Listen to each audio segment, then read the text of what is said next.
Welcome to this season of Marc My Words, where my guests do the talking, I do the listening, you do the eavesdropping. This season, we're starting off our show with a young man that is a self-made journalist. That's right, self-made. Started at such a tender age of like 11 and is now a full adult and ready to tell his journey and story. Welcome, Mr. Geoffrey Rogers, GSL. How you doing today? Good, and yourself? I'm doing pretty good. What makes you do pretty good today? Well, I'm free. I'm a free man after serving nearly 16 months in prison. Wow. A very, very traumatizing experience. Probably one of the most traumatizing, but very historical for me. I feel like that was very historical because there was many, changes happening in the prison system, and I was able to witness the changes. Not only that, but it kind of I don't really like to say this, but it built some maturity in me. It built some maturity because in that kind of setting, you really got to become like an adult in that situation. So I built some maturity. I became more wiser and more cautious of decision making because again, you are around people who that basically is their life, who spent decades in there, if not all their adulthood in there. So, just you got to be cautious and move cautious because you don't want that situation to turn into your last. So, that was very, as a whole, very traumatizing, educational, historical, all in one. Okay. Well, I started off the intro with telling the followers, the eavesdroppers, that you were a self-proclaimed journalist. So I want to take us on the journey, and then we're going to get back to what you just shared with us. Yeah. So you started off this journey of being considered a journalist in your community. So take us to starting from where you're from, and then you're going to tell us, starting from your tender age of when you even thought to become a journalist because you were so young. So tell us, when did you start to think that this is something you wanted to do, and why did you think to do that? Really roughly between 12 and 13 years old, where I was making my decision. Well, I want to become a journalist. Actually, I grew up on the city's east side of Rochester, New York, on Thomas Street, where there was a homicide, basically at the corner of my home, where I was living in the complex at the time. And I had seen Linda Adams, who currently works for News 10 NBC, a local news station in Rochester, New York. She was out there. This was when she was a reporter out on the road. And, I came out there, started asking her questions and everything else. And, I was like, I want to do this. I'm very interested on being a journalist. So once the time was right, I asked my mom, hey, Mom, I want a phone. At the time, it was very different for kids. Now they have phones and tablets and everything, but that was kind of coming in. So my mom was kind of like, See, then for Christmas, she surprised me with an iPhone 5. And I waited for the weather to warm up. I downloaded the police scanner app. And then I started going to crime scenes and then following my mom to like the festivals that was happening in the community. Okay. So is it safe to say that you were inspired by Lynette Adams? Yeah, absolutely. Okay. And so let's back up some. Tell us about your family. How did you grow up? How was your household? Even before you decided to start the journalism. Yeah, so my mom and dad met at a young age. My mom had me at 18 years old. She got pregnant at 17 years old, had me at 18. And my dad, he was very young as well. And then I had a sister. Growing up, it was different. We lived on the west side of Rochester, New York at the time. My mom and dad got married at a young age and then later divorced. Just a lot of changes happened in my childhood where then my mom and dad separated. They end up getting in their own relationships. So you would say you at least started off in a two-parent marital household? Yeah, I started out as a two-parent household. My mom and dad they were together. And then as I got, maybe I could say, I don't know the exact age, but maybe I could say probably around 7, maybe 7, between 5 and 7 years old, that's when my things started becoming difficult in my mom and dad's relationship. Okay. And did that affect you in any way? I don't think it did, honestly. I don't think it did because my mom and dad were I'm still seeing my father and still seeing my mom. Okay. That did kind of bring some distance between my father.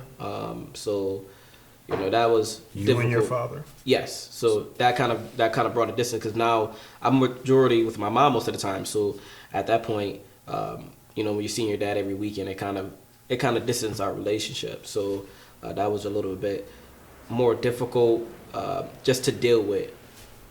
Like in what way? Because per my research, you're a junior. Yeah. So in what way did it become difficult It became difficult because I have other siblings, on my dad's side. So when you're kind of distancing, and I did want to spend time with my dad, but like I said, I can't, control as a kid. Hey, I want to go to my dad's house this time or this time, and difficulties happen between my mom and dad, and so that kind of made it frustrating. And then they had got into altercations and verbal altercations and stuff like that. Making decisions on if we were going to stay this time or didn't stay this time, and it just made it very uncomfortable. Okay. So ever did you grow up thinking like, well, it seems like I got to choose sides? I don't.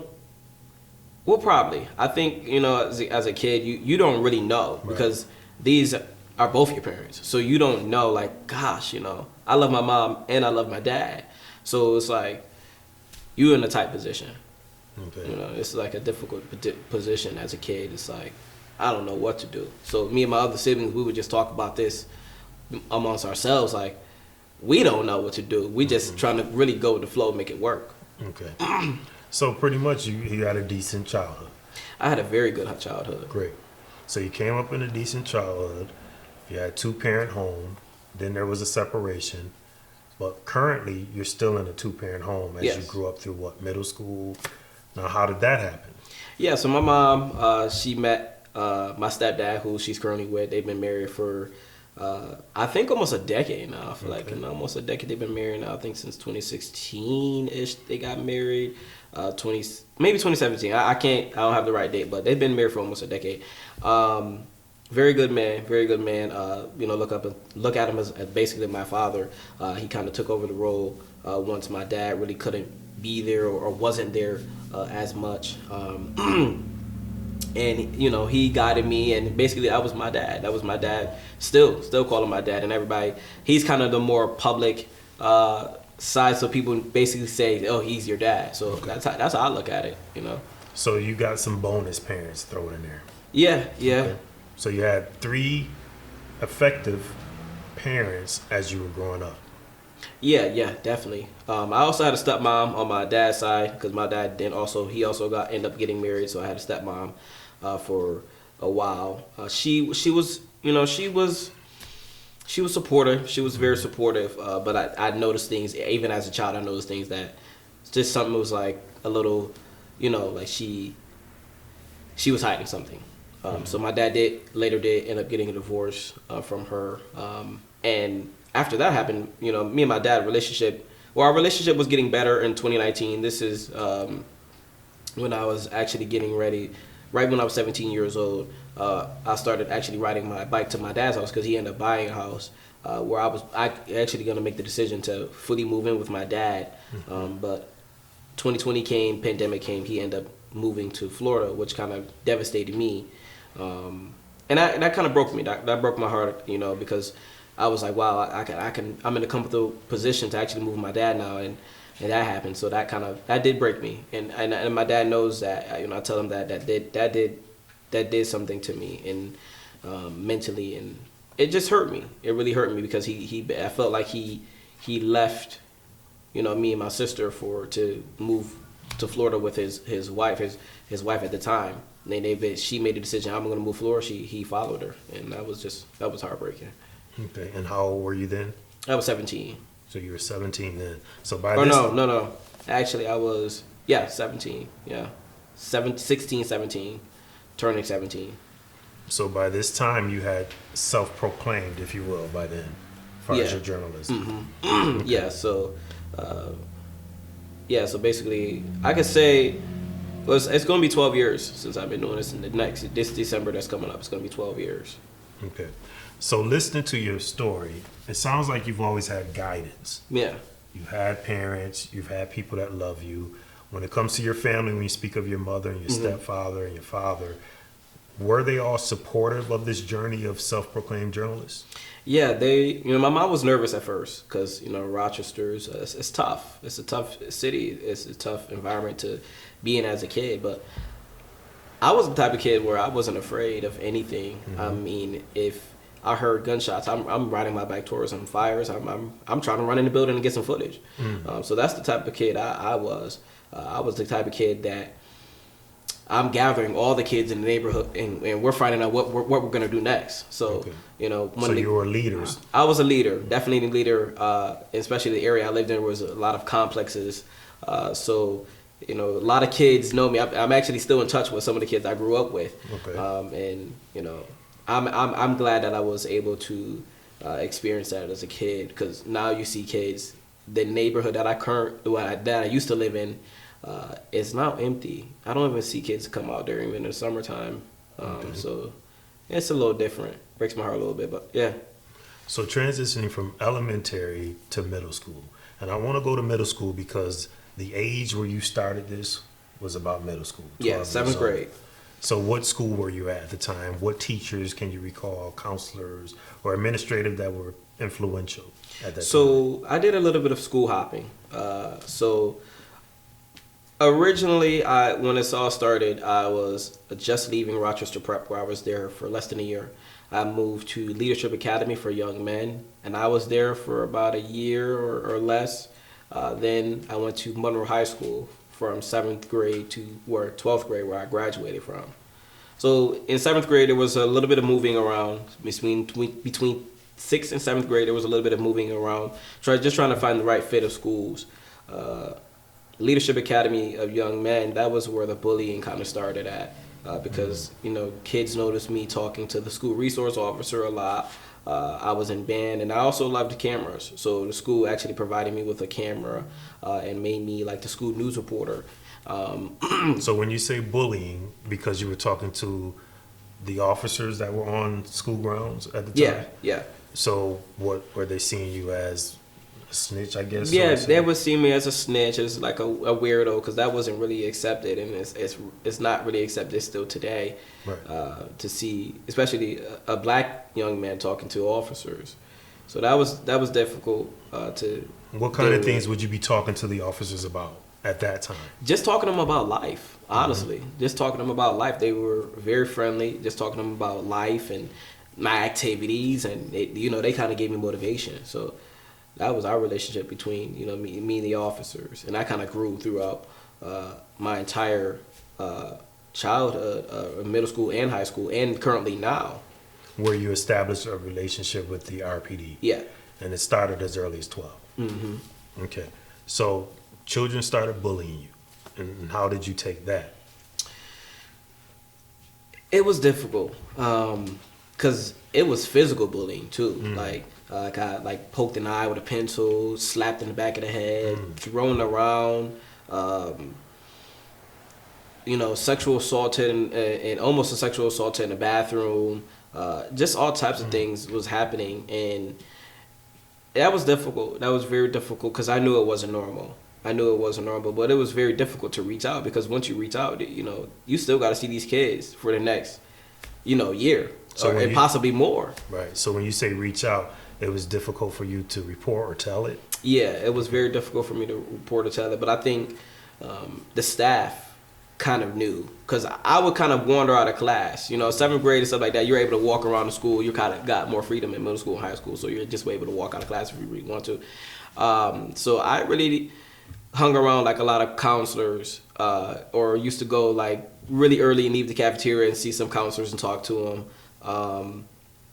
And they kind of knew what was going on, but they couldn't really do anything because I wasn't reporting it. They could only just, okay, well, if you need anything, just let us know. But I was kind of like, I didn't want to deal with all that stuff. I really didn't. So at that age, you felt like you were challenging like life versus school. Right, because I enjoy school. Like, I truly enjoy school. I never wanted to run away from school. So that was something that was also in the back of my head, too. It was like, gosh, if this happens now, are they going to say, well, stay home, or suspension could be put in place? All types of things that were going through my head, because I truly, like, school is my second home. And I know for a fact, probably without the support of the teachers, I probably wouldn't have made it that far in my career that I'm in now, and just in life in general. I think the teachers, and I've actually still kept in contact with a lot of teachers as low as kindergarten and first grade. So when you say teachers, if you had to look into the camera and shout Yeah. teachers out, what would their names be? So some of them has passed. Miss Rankowski, Miss Cardoza, Miss Fergie, who recently got married. I don't know. She got married. So I'm not sure if it's the same. I don't know, but Miss Fergie, Miss Rodriguez, those teachers, man, they made it happen. Miss Hooker, Mr. Russell, who actually was the teacher who hung all the newspapers around the school and then in the classrooms when I first became popular when I went national. So just I think for those teachers, Mr. Race. Just man, I could keep going. Right. I got a lot of their numbers, so we keep in touch. Well, it's the reason I wanted to do that is because teachers are underrated. Yeah, teachers don't get enough acknowledgement, I think, as they should. I think teachers are one of the best professions that we have in the United States that are underrated. So I wanted to make sure that we highlight, those that were specific in your life. Yeah, and that assisted in giving you guidance and cheering and rooting you on. So I think it's very important that you take that time as you did to acknowledge those teachers at the time. I do want to give a teacher, Miss Dessel. I'm not sure if she's still around, but that was, I think I had her in second or first grade. She gave me my first gumball machine. So yeah, man, I'm not sure if she's still around. I've heard a lot of teachers that was in my younger days have now no longer with us. So rest in peace to them, and without them, man, I wouldn't be that I wouldn't have the childhood that I had, and I'm truly grateful for all the teachers that I had. So again, shout out to all the teachers of the world that are impactful to us while you do your jobs. So you said you didn't report it at the time. So Yeah. how did you digest that, if you will? Like, how? Of course you took it inside, but was that impactful to you at that age, at 12 and middle school, getting bullied physically, almost sexually harassed? Like, how did you handle that internally? Honestly, it built some thickness for me because although I was getting bullied, I was getting bullied so much and harassed so much, you kind of just like... You became immune to it? I became immune to it. And then other people started noticing, like, yo, this is not normal. Like, other people in the school, like other older kids, started noticing and started grabbing me. And it's like, yo, this is not, like, are you good? And I would always say I'm fine or I really wasn't, because I was just so used to the bullying. I kind of like, okay, it's like kind of getting punched in the face every day. Like, here we go. All right. So which sometimes also did happen. Wow, sorry to hear that. So when you did get physically hit or verbally abused, can you recall any of the things that was said? And the reason why I'm trying to zoom in on that is trying to get a picture of the reasoning of possible why. I know you said because you were talking to the officer is one of the reasons, but would they say anything to you? They would make just a bunch of kid jokes, or call me a snitch or a rat or a nerd or a weirdo. Okay. A lot of just crazy kid stuff. Of course, as you sit here today, you're not a weirdo. You're not all the things that they try to instill in you. Now I'm embracing it, honestly. I'm embracing it. My friends, I'm just a cool weirdo. You know what I mean? Okay. Like, my friends so know. You feel you're a weirdo? I might be a weirdo. Come on, I still play Minecraft. I still play with Legos. I play with toys. I'm a big kid, so I'm embracing it. If you want to call me a weirdo, my friends love me. I might be one of the best weirdos they've ever met. Okay. So now we're in middle school. We graduate from middle school, but you're in Monroe. Is there an actual graduation, or is it just a transition? It's just you just go straight there. Yeah. Okay, so you're in high school. middle school, 7th grade, 7th to 12th grade. I went to Monroe High School. Right. So now I'm trying to transition to high school. So do you go to another part of the school when It's you all hit in the ninth same. grade? No, it's all in the same building. We did end up moving buildings because they had construction going on. So at the time we were at their Marshall location. Did high school get better? High school, it did get better. It definitely got better because I was able to communicate way more, and the bullying kind of slowed down. Excuse me, the bullying kind of slowed down. So I was able to really enjoy high school. High school was a great experience. It had its up and downs, and that's just regular, stuff going through high school and school in general. But definitely, it was great. It was. My high school years were really amazing. We're going to discuss GSL, the brand, that has started locally in Rochester, New York. However, it has expanded to where different, like national media outlets, have utilized some of your footage. But let's just start with GSL. When did GSL itself start? I mean, I know you had your journey of desiring to be, but tell us how GSL began and at what age? So GSL News started on December 26, 2014. Probably around like 2 o'clock in the morning. So literally the day after Christmas, after I got a phone, I created a page. Now originally the name changed up quite a bit of times because when you're young, you're trying to find yourself. You're trying to find yourself, trying to figure it out. So the first name I came up with was GSTD, and that was like for like a month. And I told my mom about it, and she was like, GSTD? You need to change the name. The STD part kind of sounds a little crazy. Right. So then, I just was like looking around to see what names were taken and wasn't taken on social media. So then I came up with GSL Show. And then... How old were you when you came up with this? So I was like 15, 14 years old. Yeah. Okay. So 2 years into your self-proclaimed journey of... And when I say self-proclaimed, I'm saying this young man was 12 years old. Of course, he didn't go to college at the time yet. However, he was on the news scenes locally. He was bringing all the news to where he tended to have gained such a momentum of followers, and they were following him on social media. And he would show up to crime scenes, festival scenes, just reporting news wherever news was worthy. And so you were doing that from like 12 and on. So tell us, how was you getting to these scenes at like 12? So riding a bicycle, which I still have the bicycle because I don't want to ever get rid of it. Riding the bicycle around the neighborhood, literally, or sometimes I would like put the bicycle on the city bus. Like if I had to go like way out, I would sneak out to Greece actually because my mom did not want me leaving the city limits. But I would actually get on the RTS, put my bus on the RTS bus. And because this is way beyond, like, this is before they had the taxis, before they had the Lyft and Ubers. And so ain't nobody going to let me put their bike in their taxi. So I was just like, okay, well, let me just get on the bus for $1. And most of the drivers, they would just be like, just come on, get on the bus for free. And I would just ride out to Greece if they had like a car crash or something like that. And I would go out there. And So how were you aware of these things? How was little Geoffrey, aware of the news before the actual media outlets like the Channel 10s, the Channel 8s?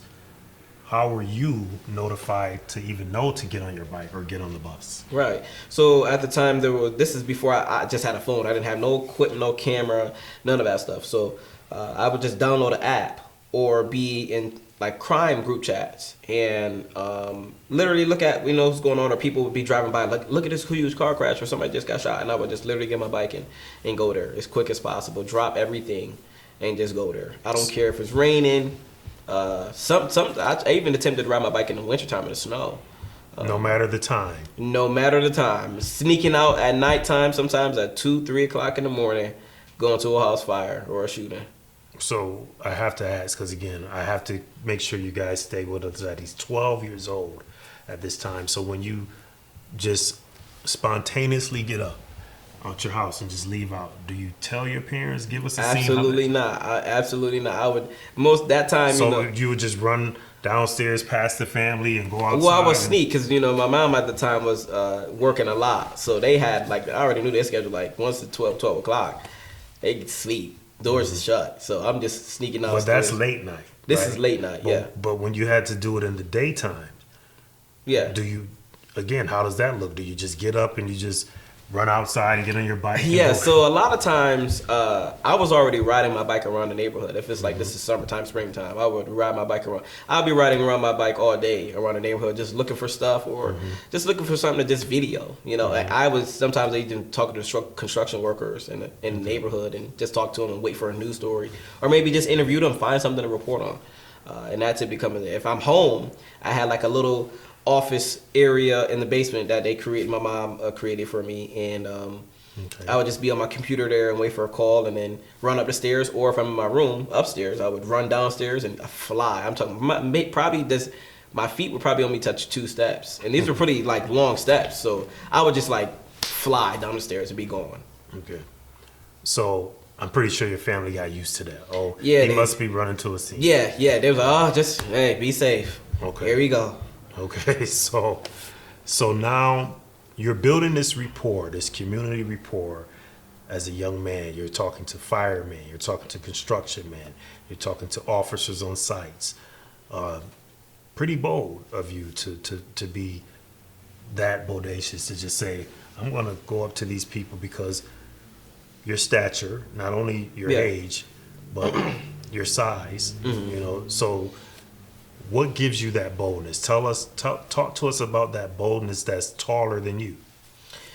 I guess I was a people person, honestly, and my mom helped out with that too. Because my mom, at the time, she was, doing comedy and stuff like that. So I would be around a lot of like local celebrities and public figures, and just talk to them and just see them out there. And I felt like, well, if my mom can do it, I can do it. Okay. You know what I mean? I see her talking to all these, public figures and local celebrities. That kind of pushed the door for me. I was like, well, I'm doing this. So you never felt shy walking up to these people on the scene? Can I get a news story? And for them to say, because I'm pretty sure that there's been someone that come and be like, you're just a kid, or all the time. I used to get those like, what are you doing here, young man? Or what are you talking about, young man? What's going on here? And what will be your rebuttal to that?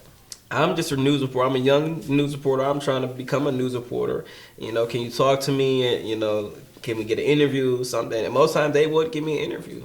Okay, so it was your determination, your ambition, that made these people say, you know what, I'm going to give this young man a try and talk to him. Yeah. So once one person started talking to you, do you see it came to be easier on the set? It became easier because I knew, even at a young age, as a kid, I knew the more interviews I got, the more doors I would open. So now I'm able to get into private spaces. And that eventually turned into me getting invited to the mayor's ball. So I knew if I continue to interview people, eventually I'm going to interview these high top people who come from other states and cities, and I was able to interview them. Because speaking of mayor's ball, one term, I want to say is Lovely Warren. Her first term. Okay. Her term as mayor, I saw in the news that she visited your home. Yeah, that's where the boldness comes in. So that was triggered from bullying. So I was getting bullied in the neighborhood for just same thing. Being a young news reporter and talking to the police in the neighborhood. So I was just like, well, I looked up online. How can I get in contact with mayor? And it said call 311. So I just called 311 about 2 times, and the first operator was like, oh, okay, well, you got an email or something like that. And I just kept calling. And I call again. You're 12. I'm like about 14, 13 now. And you're calling the mayor on your own. Yeah. Okay. So next thing you know, finally get through. They actually transfer this young little kid to the mayor's office. Right. She answers the phone, and it was for a second, and it was like, where you live at? I said, I live at 3 Thomas Street. And then next thing you know, I kept telling my mom, and this is the summertime, so I'm like, Mom, the mayor's coming. The mayor's really coming. And she's like, well, the mayor coming there. Everybody's at the house listening to music, She's like, and the mayor ain't coming here, boy. What are you talking about? 2 police cars pulled up. Security started looking around, and then a big black truck pulled up, and she hopped out, and my mom started screaming at first because she noticed her at first. I was behind my mom, and then I'm like, oh my God, she actually showed up. So that was exciting. That was exciting. Wow. I can see the excitement still. I can feel it on you now. I was just looking at the pictures the other day, and I just like, what kid does this? Right. What kid does this? What kid does this? I was looking at the pictures the other day, like, who calls the mayor and then she pulls up to the house? Like, that's got to be the dopest thing ever. Like, that is. It's not a sense of normalcy. Right. So it's applauding. Yeah. It's bold again of you. So the reason why I want to make sure that we cover things in this way is for the young people that are watching that may be inspired. Hopefully you are, to know that they can do what you can do. Yeah. If they just put their minds to it, if they have the ambition you have, and just go forth. You're a product of showing that these things can happen. Yeah. If you put your mind to it. Absolutely. At such a young age is why I applaud you, because you as a young man got on the line and got the mayor to show up to your home to talk to you about the bullying. Yeah. And I just, you know, sometimes I get emotional just even like thinking about like, even after all my obstacles, how far I've come as a young man. Because I think times has really changed. I don't think if I called the mayor today or a mayor's office today, and went back to that age and went to 13, 14 years old, I think it would be totally different. Because I think, you know, at that time we were more open as a city and as society. I think society has changed dramatically, where now we're not even accepting to even our younger people, and you see it in politics, you see it in culture, where it is just difficult to really do what you want to do, or even accomplish your goals or attempt to accomplish your goals, you know. So I think if I would have called the mayor, if I was 12 or 14 years old now, and I called the mayor's office, it wouldn't matter who the mayor is. I think it would be a lot more difficult, and I don't think a mayor would be showing up to the house. And I just think that just because politics have changed and culture has changed, and it kind of makes our public figures kind of like, you know, this may not be good, or, you know, it's a lot of things questions. And, you know, so you don't feel it's as safe today. They don't feel as safe today, and I really applaud, you know, former Mayor Lovely for that, because I never even asked her, like, what even made you give me a chance? And I've seen her several times after that, and seen her 2 years ago, and I recently did an interview with her 2 years ago, and I don't know why I haven't asked her, but what made you come to my house, this little kid house, and first of all, you don't even know what you're pulling up to. This is in the hood. This is on Thomas Street. This could have been a trap house. This could have been anything. And you just pull it. So that I appreciate her for that. I really do. Yeah, that's what's up. So now GSL show has started. The brand. Talk about the brand. Yeah. So for those years, after the mayor, after she came to my house and I interviewed her and I posted it online, I had an interview. News 10 interviewed me, and it was like, you know, that was exciting. It didn't go as far as the second time when I had another big break. So they interviewed me on News 10. I kind of boosted my followers just a tiny bit. And so now I'm 14 years old. Another summer comes in, and it's around, let's say, October-ish. That's when I rode on Lincoln Avenue, Lincoln Street on the city's east side by North Street Rec Center. And I would hang around the Rec Center a lot because that was like another safe environment for me. So there was a shooting, and a man got shot in the leg. So I rode my bike over there to check it out. Lo and behold, I'm there first on the scene. But, you know, I stick around the scenes for a while because, you know, as a kid, you're just interested. Look at the cops and trying to see if everything's okay. And, you know, it's my curiosity as a kid. So this reporter from the Democrat and Chronicle named John Hand, who no longer is with them, he started following me around on the scene and, like, you know, pointing at me, taking pictures of me, asking me questions. And I'm like, why are you asking me questions? I'm the reporter here. You know, as a kid, I'm like, what do you want with me? I'm nobody special. I'm just trying to get the news. I'm nobody special. And so he's like recording me. And at the time, I'm like, you know, like, okay, this is just somebody who's just interested. Like, I'm not even really paying him no mind. So I gave him my phone number, and he's like, yo, kid, I got to get your phone number. He gave me his card and everything. I couldn't even make it inside the house, and he's already calling me. Like, he's like, yo, he's like, can I speak to your mom? And now we're in the car and everything, and my mom, we're on the phone. He's like, yeah, I'm really interested. You have to bring you to the station to get you interviewed and everything.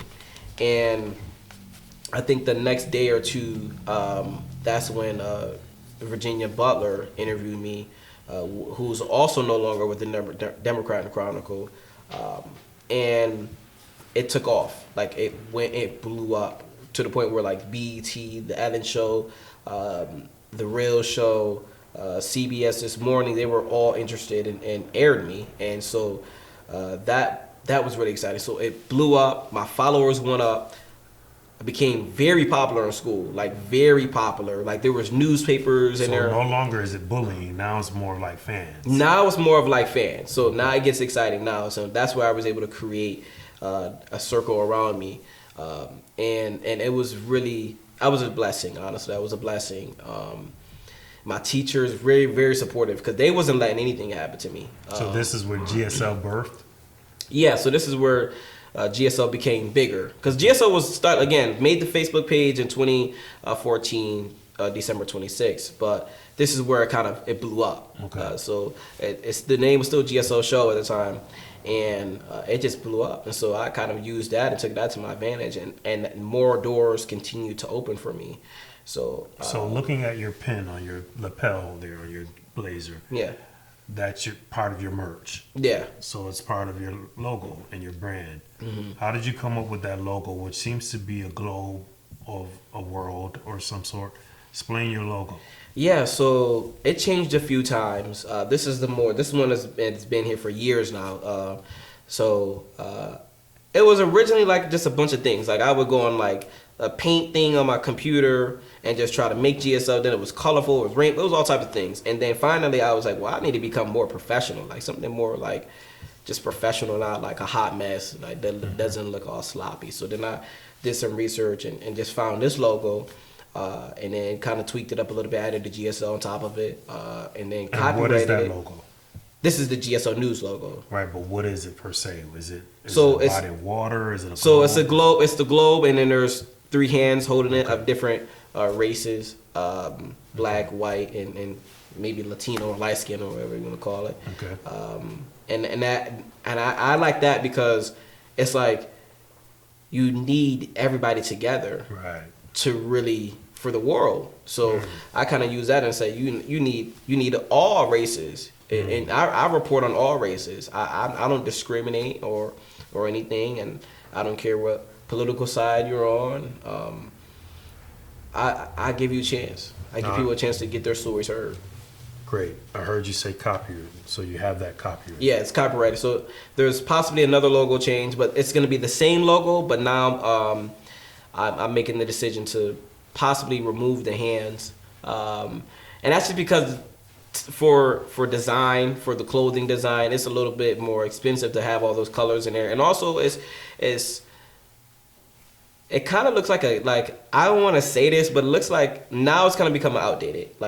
So now I'm gonna make it way more professional, removing the hands now, because now I started thinking about people who have like skin diseases and stuff like that. Okay. So for people who have vitiligo and stuff like that, I kind of was like, okay, well, now it's maybe let me, kind of remove that just for, we're living in a more sensitive society. So that kind of like, okay, well, let me make a couple more changes. So it's the same logo, just the hands are going to be removed, possibly in 2027. Not this year, 2026, but definitely 2027. We're probably going to see the hands being removed. Okay. So as we go further now into your journey, you said you started building this rapport with prominent people in the city. And so, of course, where there's a lot of applause, there's a lot of boos. Yes, there is. So let's talk about some of your boos and how that came about. So you're now like 17, and you have this relationship or this rapport with the Rochester City Police. Mm-hmm. But then you started getting to make seemingly wrongful decisions. And so the first one that I can recall is when you went to allegedly a store or a gas station and there was an officer interaction between you and an officer and their car and an alleged brandishing of a gun. Can you elaborate that story? Because you're here to tell your story. Only you can narrate it the right way. And so, of course, it went out into the community their way, or the media reported their way. I would like to sit down and give you that chance to narrate those things that occurred in your life from your stance. So take us back to that specifically, that time. Yeah, so 17 years old. I used to ride my bike a lot to the cities where they keep all the vehicles at over there on Mount Reed. They keep the plow trucks there, police cars there that's getting worked on, stuff like that. So I would just ride my bike there every night, and I was just interested in all the cars and trucks they had there. And I would hang out there. That was kind of like another hangout spot. Because this is when I moved to the city's west side on Congress Avenue. So the hangout spot was what? What is it called? I don't like the city's like a kind of like the city's garage. Okay. So where they keep the plow trucks at and stuff like that. And I would just hang out there every night. But then I discovered that they actually leave the keys in the vehicle and leave all the vehicles pretty much unlocked. How did you discover that? Because I was looking inside the vehicles. Because at the time, the city had just got brand new Dodge Chargers. So I was trying to look inside to see all the new features and stuff in there. And then I'm like, wait a minute. I opened the door. The keys are in there. Mm-hmm. So this is when I was trying to work on getting my permit. Mm-hmm. So I'm like, well, I may know a little something. So what people don't know, and I've been coming out more about this because I really haven't gone into details about the case too much. But what people don't know is I was actually stealing or borrowing, stealing this vehicle and borrowing it for a week straight and driving the undercover police cars and the city vehicles to crime scenes, reporting on the crime scenes. Then at nighttime, we'll bring it back, or later in the night, bring them back. So to you borrowed the car. Borrowed still. Joyriding. Because I just want to tell you stole the car. It yeah. So you would steal these cars and you would put them back where you got them. Mm-hmm. And before you actually got caught, you would, here's this boldness again, you would take these cars and pull up on a crime scene with officers. Yeah, I would park it down the street and then walk up there. Yeah. And then by the time you were finished, you would take the car back, and how would you get home from there? I would ride my bike back home. So I left the bike there at the city's garage and then ride my bike back home. So I'm just going into your mind because this is the first time people are able to do this about this case. Yeah. Why didn't you just keep riding the bike to the scenes that you always had? Well, because the vehicle was faster. The vehicle was faster, and you're able to go farther with heat and AC. Okay. So that was a plus. Then I also wanted to go get snacks and slushies, so I did that too. With my little allowance and little money that I had around, I would go. Sometimes because the vehicles wasn't always filled up with gas all the way, so sometimes I would have to scratch the money up. Hey, I'm about to go get this vehicle tonight, so let me get $20 or $10 to make sure. So you would put gas in the vehicles? I would put gas in these vehicles. Yes, and so you thought they were yours? Well, I knew they were mine, but I don't want to run out of gas, and now I'm somewhere okay, Now you caught. Right, now I'm caught, which unfortunately or fortunately did happen at the end. So take us to the end then, because that was exclusive. Yeah. You let us know that you already had these joy rides all week. So take us to the night that you get caught. And before we move on to that, I just want to say we did some chuckling and some laughter, but it's not a laughing matter to commit any crimes. So we're not laughing specifically at the crime committed. We're just laughing at how he feels he was borrowing when he was committing a crime. So young people that are watching this, that's a crime. That's something you don't want to do. It's not funny. Okay. Became very dangerous at the end, actually. And the first night that I decided to bring my little brother is a night everything just went crazy. Is that the night you were caught? That night while I was caught. So take us to that specific place.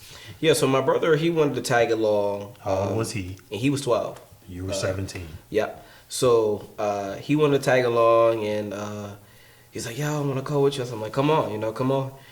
So we both rode our bikes there and pulled off with the vehicles.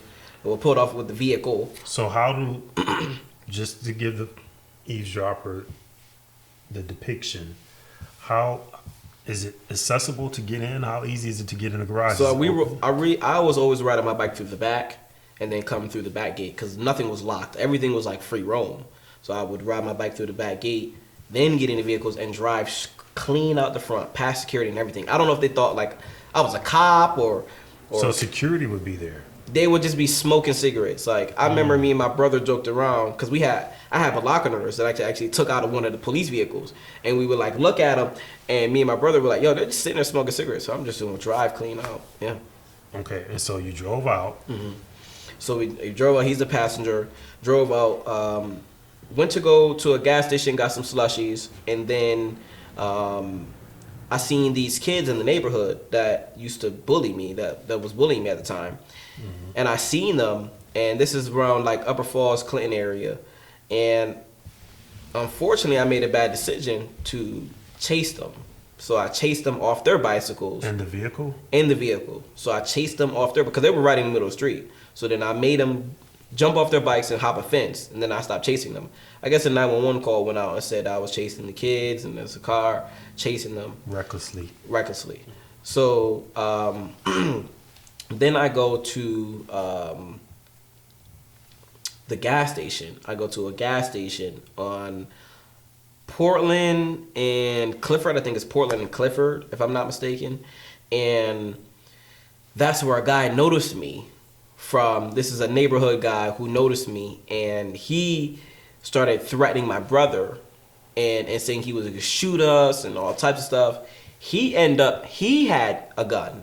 So why did he just spontaneously? Well, because he noticed me. I'm the neighborhood news reporter, so he noticed me. Oh, he was like, "Yo, what your little self doing in this car? Are you supposed to be driving?" He was taking advantage because he kind of knew that I wasn't supposed to be driving this car, and I was young. So he kind of took advantage. He then starts reaching for a gun, for his gun, and that's when I pulled off really fast because he tried to pistol whip my brother and hit my brother in the head. So I pull off really fast, and I called 911 and say, "There's a guy at the gas station with a gun." But I guess at that point, once police arrived at the gas station, they kind of flipped it back on me. I guess the guy disappeared or whatever case, or put his gun up or whatever case may be.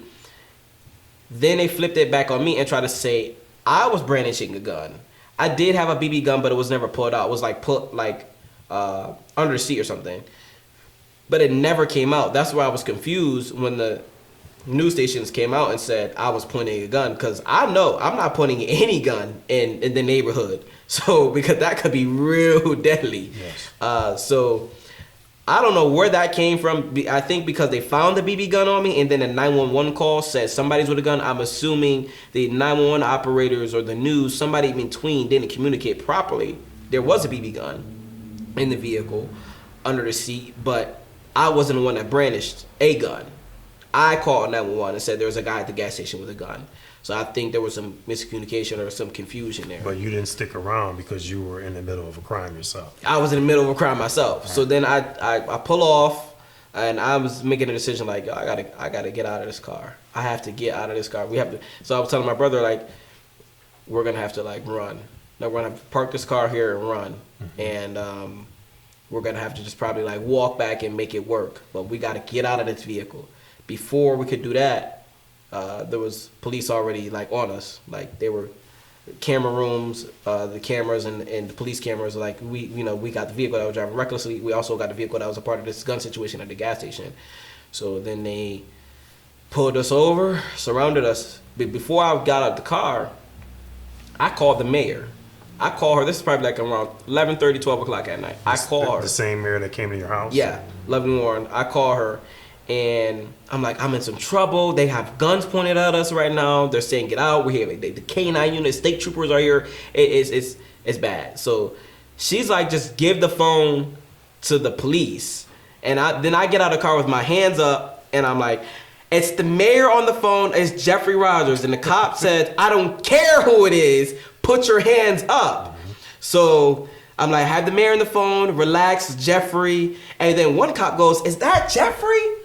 And then I'm just like, yes, it is me. Hands up, hands up. And then I start walking back, and then I give the phone to the officer. They put me in the back of the cop car. They put my brother in the back of a cop car. Then I was brought we sat there for a while, and I don't know what was said to the mayor on the phone, because they were on my phone, talking to the police for quite some time. And so I don't know exactly what was said, but it didn't work out. It didn't work out. So, So now this is your first charge. yeah, so this is my first charge. So they brought me to Monroe County Jail, where I stayed at night and then was released in the morning. And that they charged me with, I think, reckless driving, grand larceny, still an unauthorized vehicle, unauthorized use of a government vehicle, couple charges, but then it ended up just getting lower down, and I accepted the plea to do the 5 years probation and to get a YO. So YOs mean like it won't be sealed by record. Okay.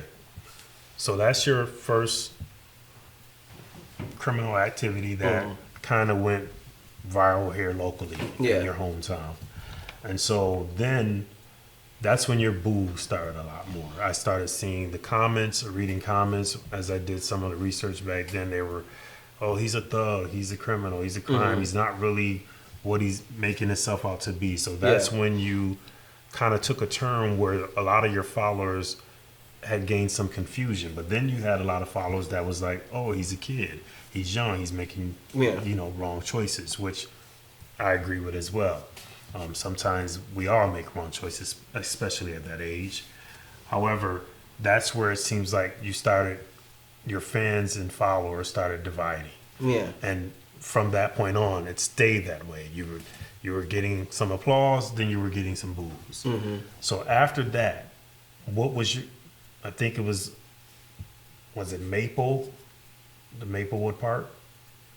Was that the next thing where you kind of went locally viral about you were in a situation then, or was there something before that?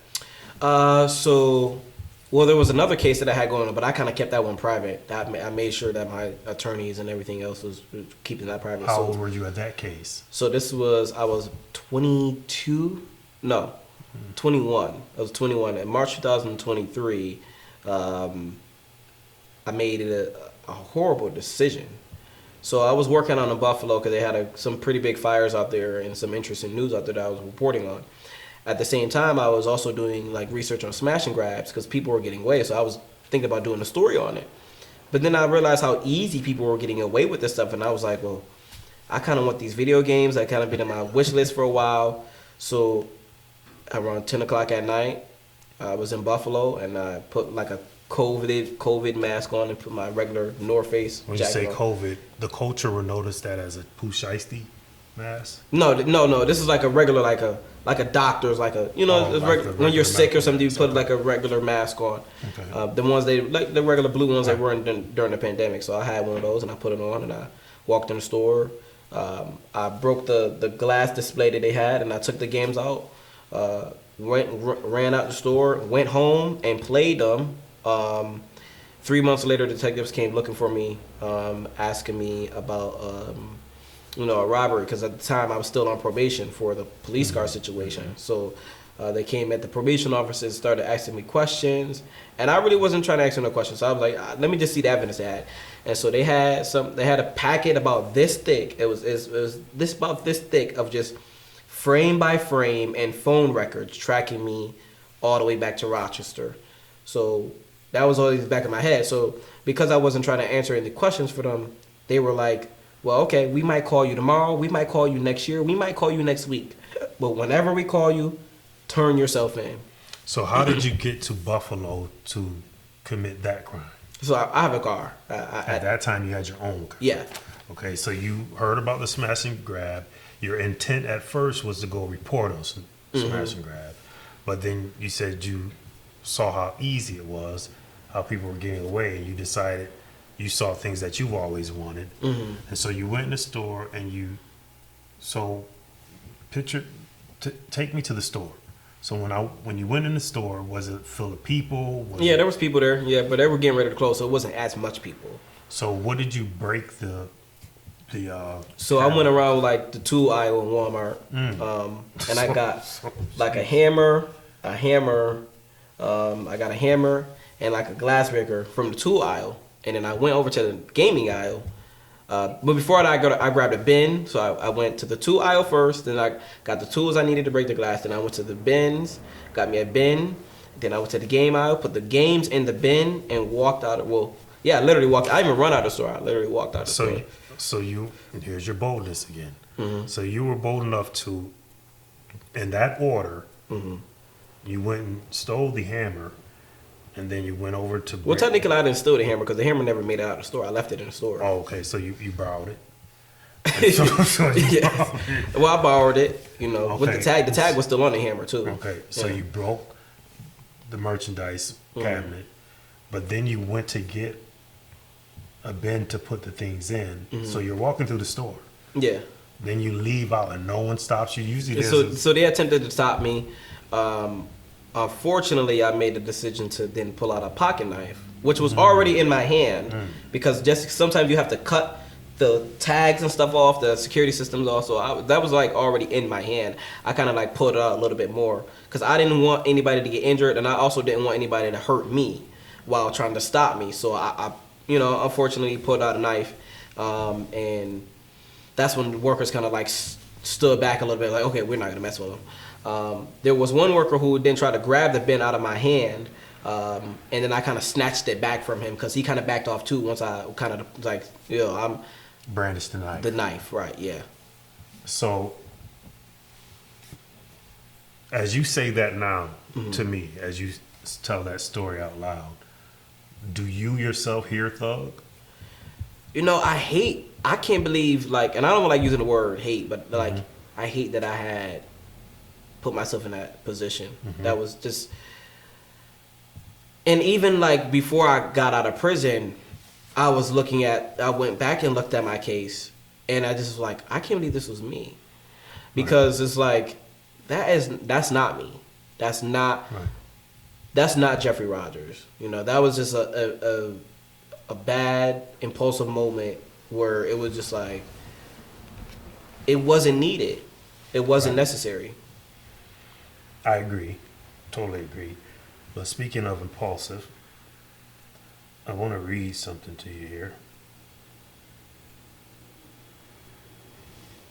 Because as I did a little bit of my research on Mr. Rogers, I did come up with you having some medical diagnosis. And one of them was impulsive disorder. Is this true or false? Yeah, so I was diagnosed with ADHD as a kid.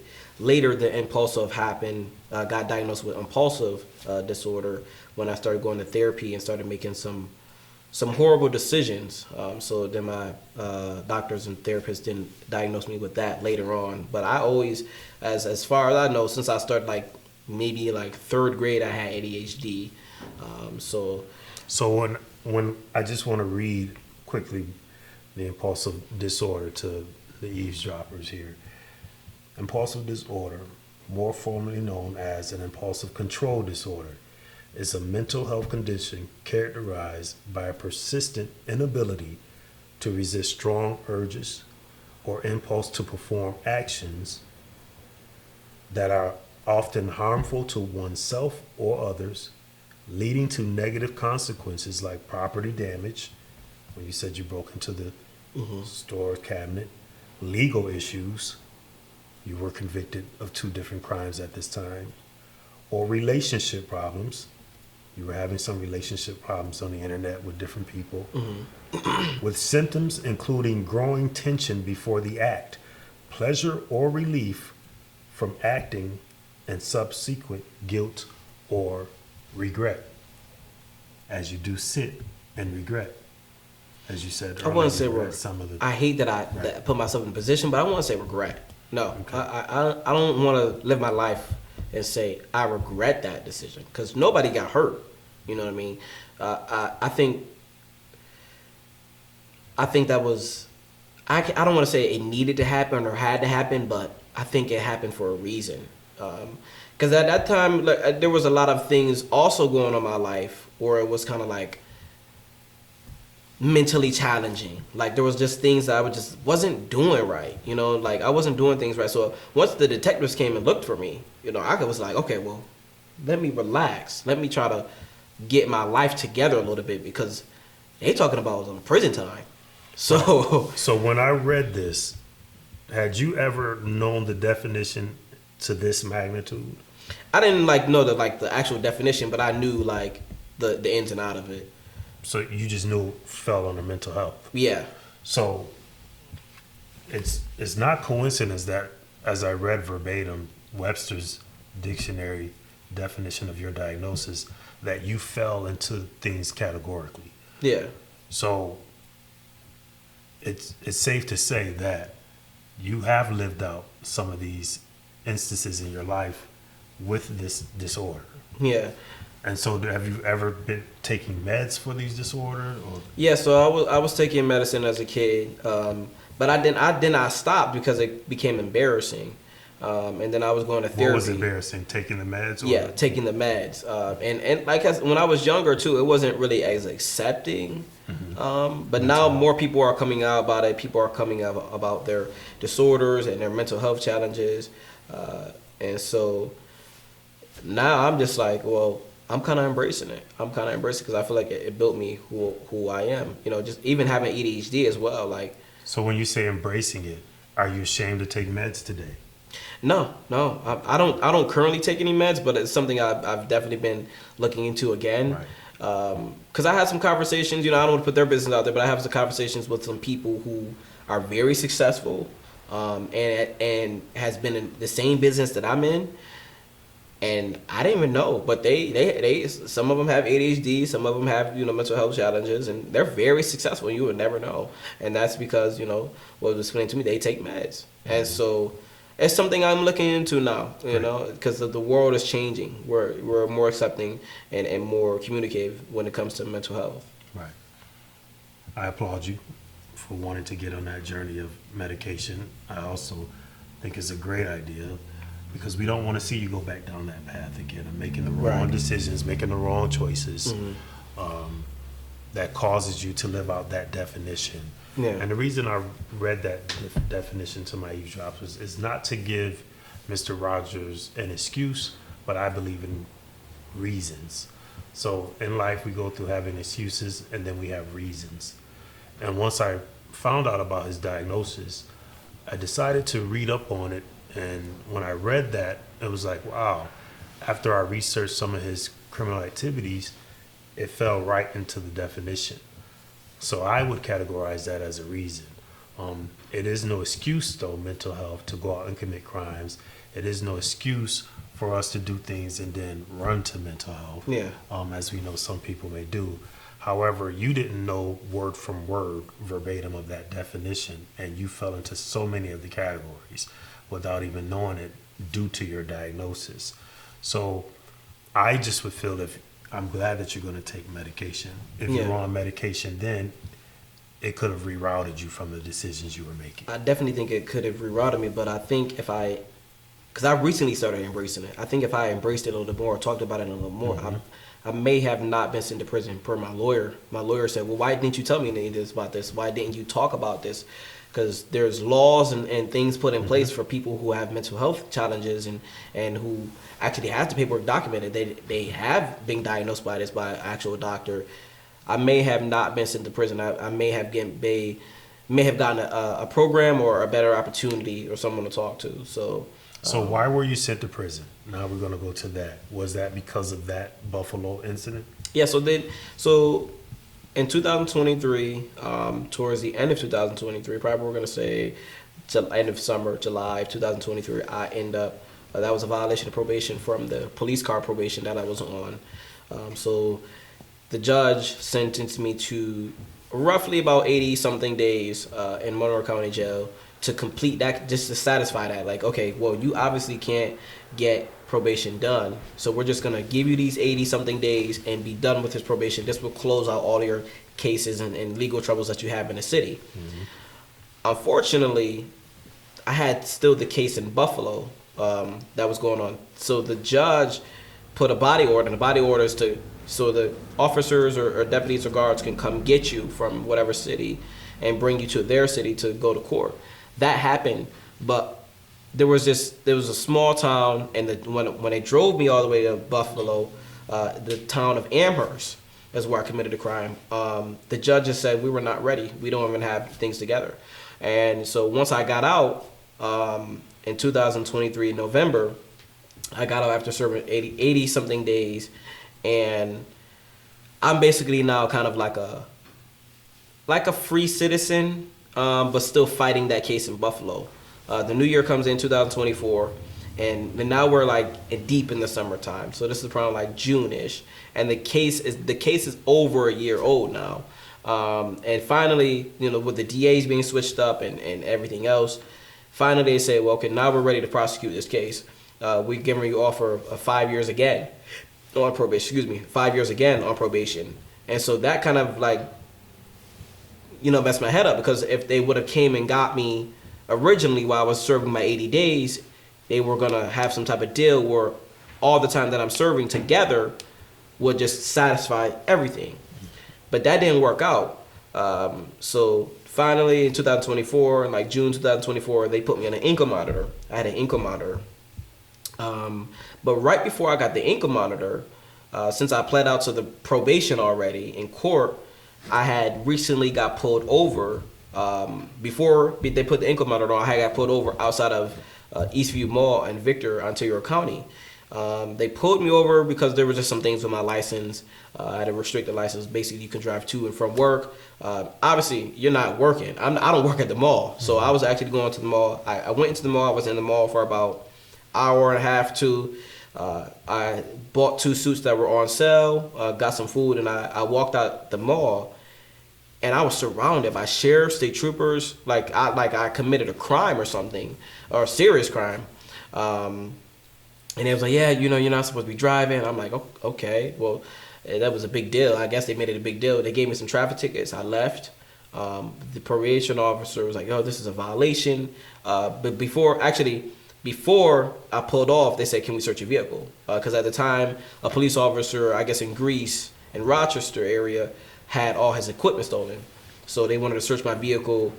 So they searched my vehicle, and then they found the taser, the pocket knife, that I always carry with me. And although you're not supposed to carry these on probation, you can't carry these on probation, I still made the decision to carry them for my safety, because working in the city and just living in the city is difficult. I never had a firearm, and there's a lot of a lot of conspiracies and lies out there saying that I was carrying a firearm. I've actually never carried an illegal firearm, and anytime, any video that people see me with firearms, I'm around trained professionals, in or out of law enforcement, or I'm at a gun range. So that is just a false allegations, because I don't want to be. There's no point of me carrying an illegal firearm when I can just easily have security or something like that.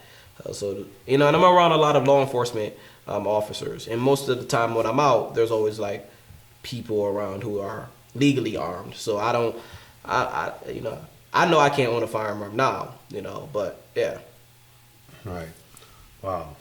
Okay, so that violation is what sent you to prison. Yes, that violation sent me to prison. So they sent me to prison, but before I went there, actually, before I was even picked up, they put the ankle monitor. So yeah, they put the ankle monitor on, and then I was still going to crime scenes and house fires and still just doing my daily thing.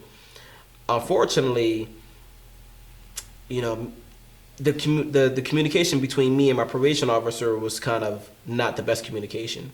And they were trying to work with me, but just when you're free for that long of not dealing with anything going on, because at this time I wasn't committing any new crimes, I wasn't doing anything. I was living my life as a young 20-year-old, trying to live my life. And now just the basic things that I'm doing, going out to a bar or going to a party or just simply a simple traffic ticket is now violations that could send me to prison.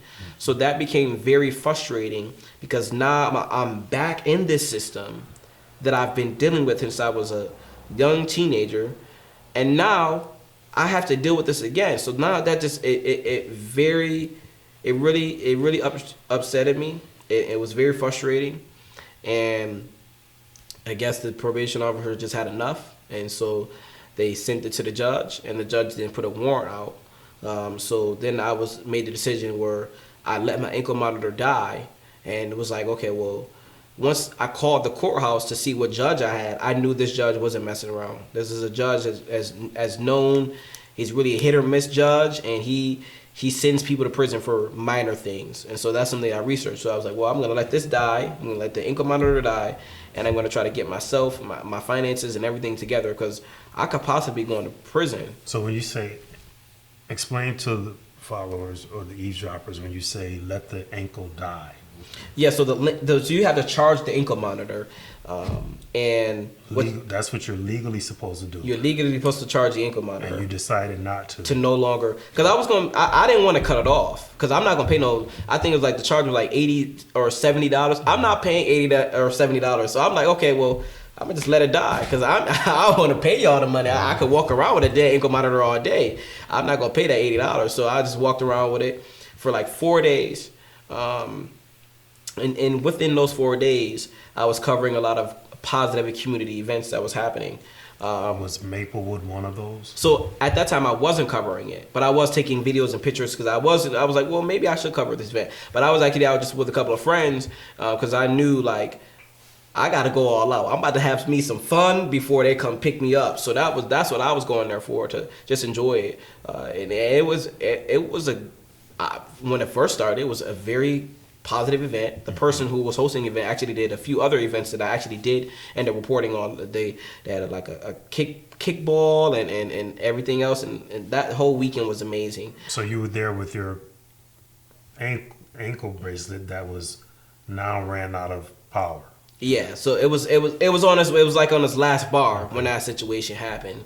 So at that point, it was a good barbecue, and just shots rang off. Now this is the Maplewood. Now we're at the Maplewood Park situation, and then shots just started going off. I was already filming before the shots were going off, because I love to film everything. I mean, I'm a journalist. I like to document everything, because I feel like moments and memories are precious. So I was already recording. That's when the shots rang out. Now, I was recording everything. Even when the shots were done, I was recording, a young lady who unfortunately has passed away, getting CPR, people getting help. At one point, I stopped filming to help another young lady who also unfortunately died. I helped her get inside the ambulance. And then I started filming again once I was able to step back from that a little bit, and then started filming again. And so just filming everything around the scene. I then went home, and a few hours later, I then edited the video, try to blur out those graphic parts, and try to blur it out as best of my ability without kind of destroying the whole story. Posted it, and people... And it was like 50-50. People were like, "Oh, he needs to take this down. This is graphic." At one point, I had the family did reach out to me. I think it was like a brother or sister who reached out, like a third party reached out. Hey, the mom doesn't want this up. I don't think the family never reached out to me directly and said, "Take this down." But I think the dad or a sister or sibling or somebody part of the family was like, "Hey, we want this taken down." I never replied back and said I wasn't taking it down. I just didn't want to be so harsh, but also still wanted to protect my journalism. So when you say protect it, did you mean wanted to still like be the first and only to have that? It wasn't about being the first to, at that point, because I was the only one who had the exclusive footage. So when you say protect your journalism, I wanted to protect my image, and protect true journalism. Because now I don't like really censoring things too much. I don't like hiding or clipping, or I'm kind of a more raw reporter. I kind of like putting out the facts. It is what it is. This is what it is. I've even, reported on some very close people that, made some bad decisions and stuff like that. I've even reported stories on myself. So I'm not going to sit here and make it a special exception. Now, what I can do is kind of fix up the video a little bit. I can try to blur it out as much as I can and stuff like that. And I don't want to be disrespectful to the family or the community that I'm reporting in. But I truly, the reason why I show these things in our community, not with just the Maplewood, because I show all types of things happening around the city, is because I feel like, and it is a true fact, once people start to visualize and see this for themselves, people want to make a change. They don't want to see this. Change happened after John F. Kennedy was assassinated. Change happened after people witnessed this. People witnessed Martin Luther King be gunned down. People witnessed these things happen, and then significant change happened, and not only in our city but in our country. So if I'm able to make an impact and help change things for the better for our community, I'm going to continue to do that. My footage actually has changed some city policies, especially within the fire department and their safety protocols, where my video has been shown in the city hall, and they've made a decision, hey, we no longer want to do this, we no longer, because this is a safety issue. So I know my footage has made a huge impact on creating a better environment here in Rochester, New York. So I want to insert integrity here. I think it's a great time to insert it, because journalists that go through schooling and college and things like that to get their degree, is part of the curriculum is the integral side. Part of great journalism is having the integrity. Mm-hmm. Another part of journalism is not having like a criminal record. Yeah. Again, this is something you happened in your youth. Yeah. I believe you can supersede that, and the drive that you have and ambition, I think you can overcome that. However, most journalists who are certified journalists, meaning degree-holding journalists, integrity is very, very big for them as people, whether it's, on their morale compass, but also it's big for them to report with integrity. So when you say things like getting the raw footage of someone there, you take it as a moment of, you don't want to, you want to protect your journalism. That's what you said. But most people, when you said you saw 50-50 in the comments, they're not going to see that as what you've given us just now, to say you're protecting your journalism by keeping it up. Once a family or loved one reached out to you, whether it's third party, whether it's a cousin, whether it's immediate, the expectation then is for you to have some dignity and remove that. Yeah. Not even just blur it out, just talk details, or you yourself be there live, whether it's near the scene, within proximity, but not right where they can see. Because what you can do, I don't say that's what you did, but what you can do when you decide to make those choices, you leave an image into the viewer's mindset that they don't want to see, especially if it's their loved one. They don't want to see that last image of suffrage on the ground or anything like that, or CPR taking place. Yes, so I do want to say this. After they reached out to me, the video was edited a little bit better. So now you can't even see anything, but you can only hear. See, I never posted a video of the actual, like I posted a video, but you can't see. There's like basically like a blur, like a deep blur. And I made a decision if I wanted to put black over or a deep blur. So you can only really see the outside. It really is to hear what's going on. So that's where I was confused at. There's also like some conspiracies and lies out there. So I seen a video of actual person standing over the young lady. This wasn't my video that I think a lot of people got confused of, that went viral on Snapchat, where they were standing right over the young lady and recording her, and people try to associate that video with me. And I said, that's not my work. But people continue to put my name on top of that and try to say that's my work of me standing over her, because I wasn't even standing over her. I was from a distance. So that's the difference between whoever the video that is and my video, because I've never put out any video of straight where somebody's actually like dead and getting and I've never done that. There's always somebody blur, and the people that you do see getting CPR done on my platform have made it and survived. I've actually had victims reach out to me and say, thank you for posting this. Really thank you for posting, because I want to see something done.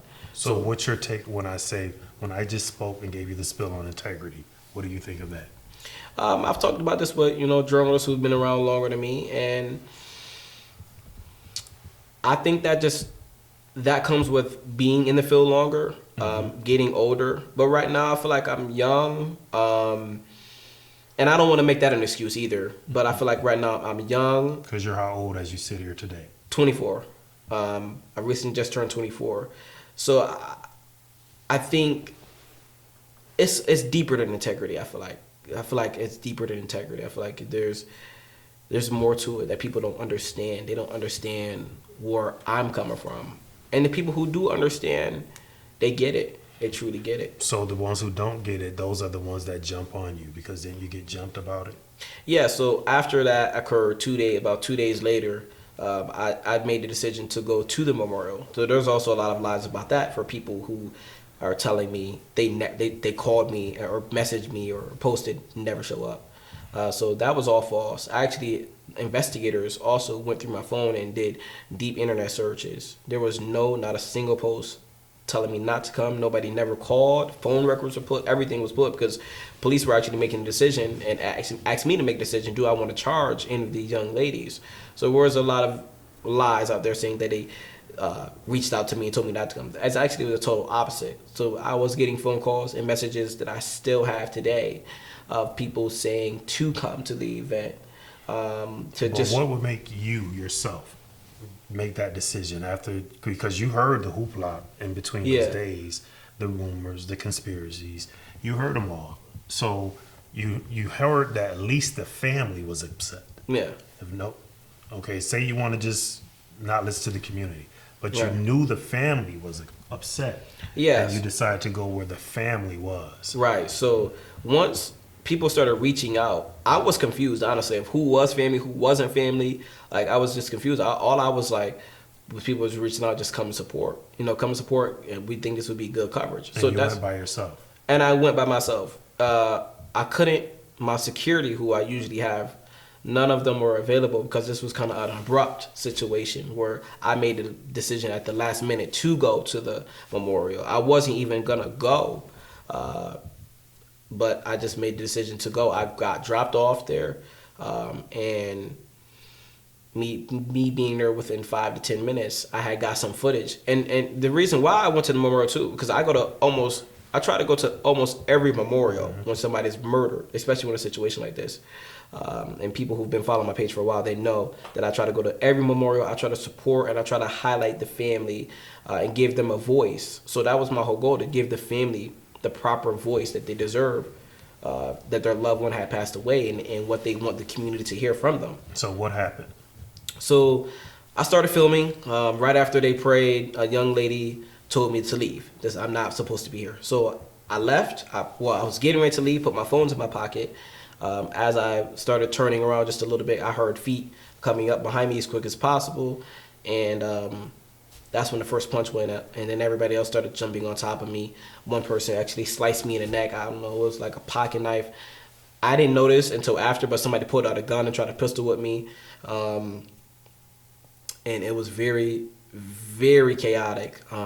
Two men who helped, which is known as Richard Grayface and Assemblyman Demond Meeks, who got the people off of me. And so I'm thankful for them, because if they weren't there and then stopping it, I probably would be dead, because like I said again, somebody pulled out a gun and somebody sliced me in the neck with a pocket knife.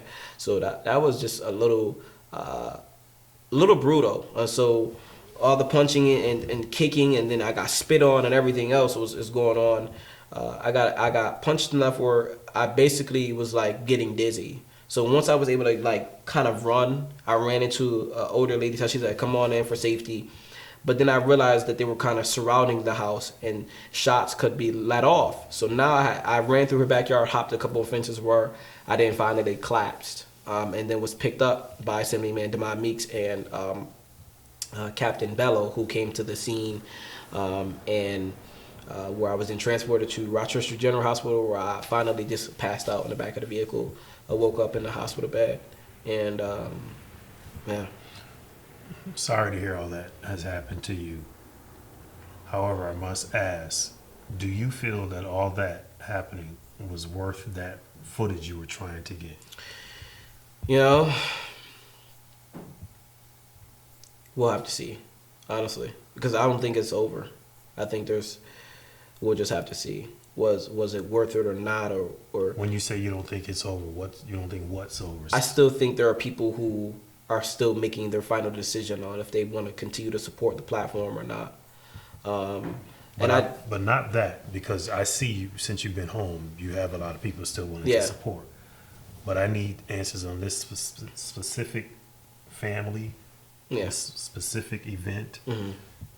You deciding to go where there was already chaos or conspiracies or rumors before you went. You still went, and the first thing you did was pull out your phone to get footage. So I'm saying that is what made people attack you. Yes. So that was just bad decision making, because sometimes I'll send out like another person to get video, but all this, mind you, I have a warrant out for me, and I'm trying to just basically go big and cover as much as I can. A lot of things in my head going on, so I really wasn't in the right place to even make the right decision. So I didn't make the right decision, unfortunately, to go out there, because if I would have sent somebody else out there, it would have been a different story. Fortunately, I just was in the right space to make the right decision. Because usually if I feel like too nervous about going to a scene, I'll just call one of my guys and say, hey, can you go over there and get some footage for me? I don't think this is good for me. So you do feel like you take some accountability to say at that time you made a wrong decision? Yeah, that was a very bad decision. That I can honestly say that was a bad decision for me to go to the memorial. And like I said, I wasn't trying to be disrespectful at all, because I wanted to cover the family. I wanted to give the family a voice and tell their side of the story. So if you were to look into your camera, speaking to that family, this is the first time hearing you cover it from this narrative since you've been home. What would you say to them in your camera? I would say, first off, sorry for your loss. I want to say it wasn't my intent to be disrespectful.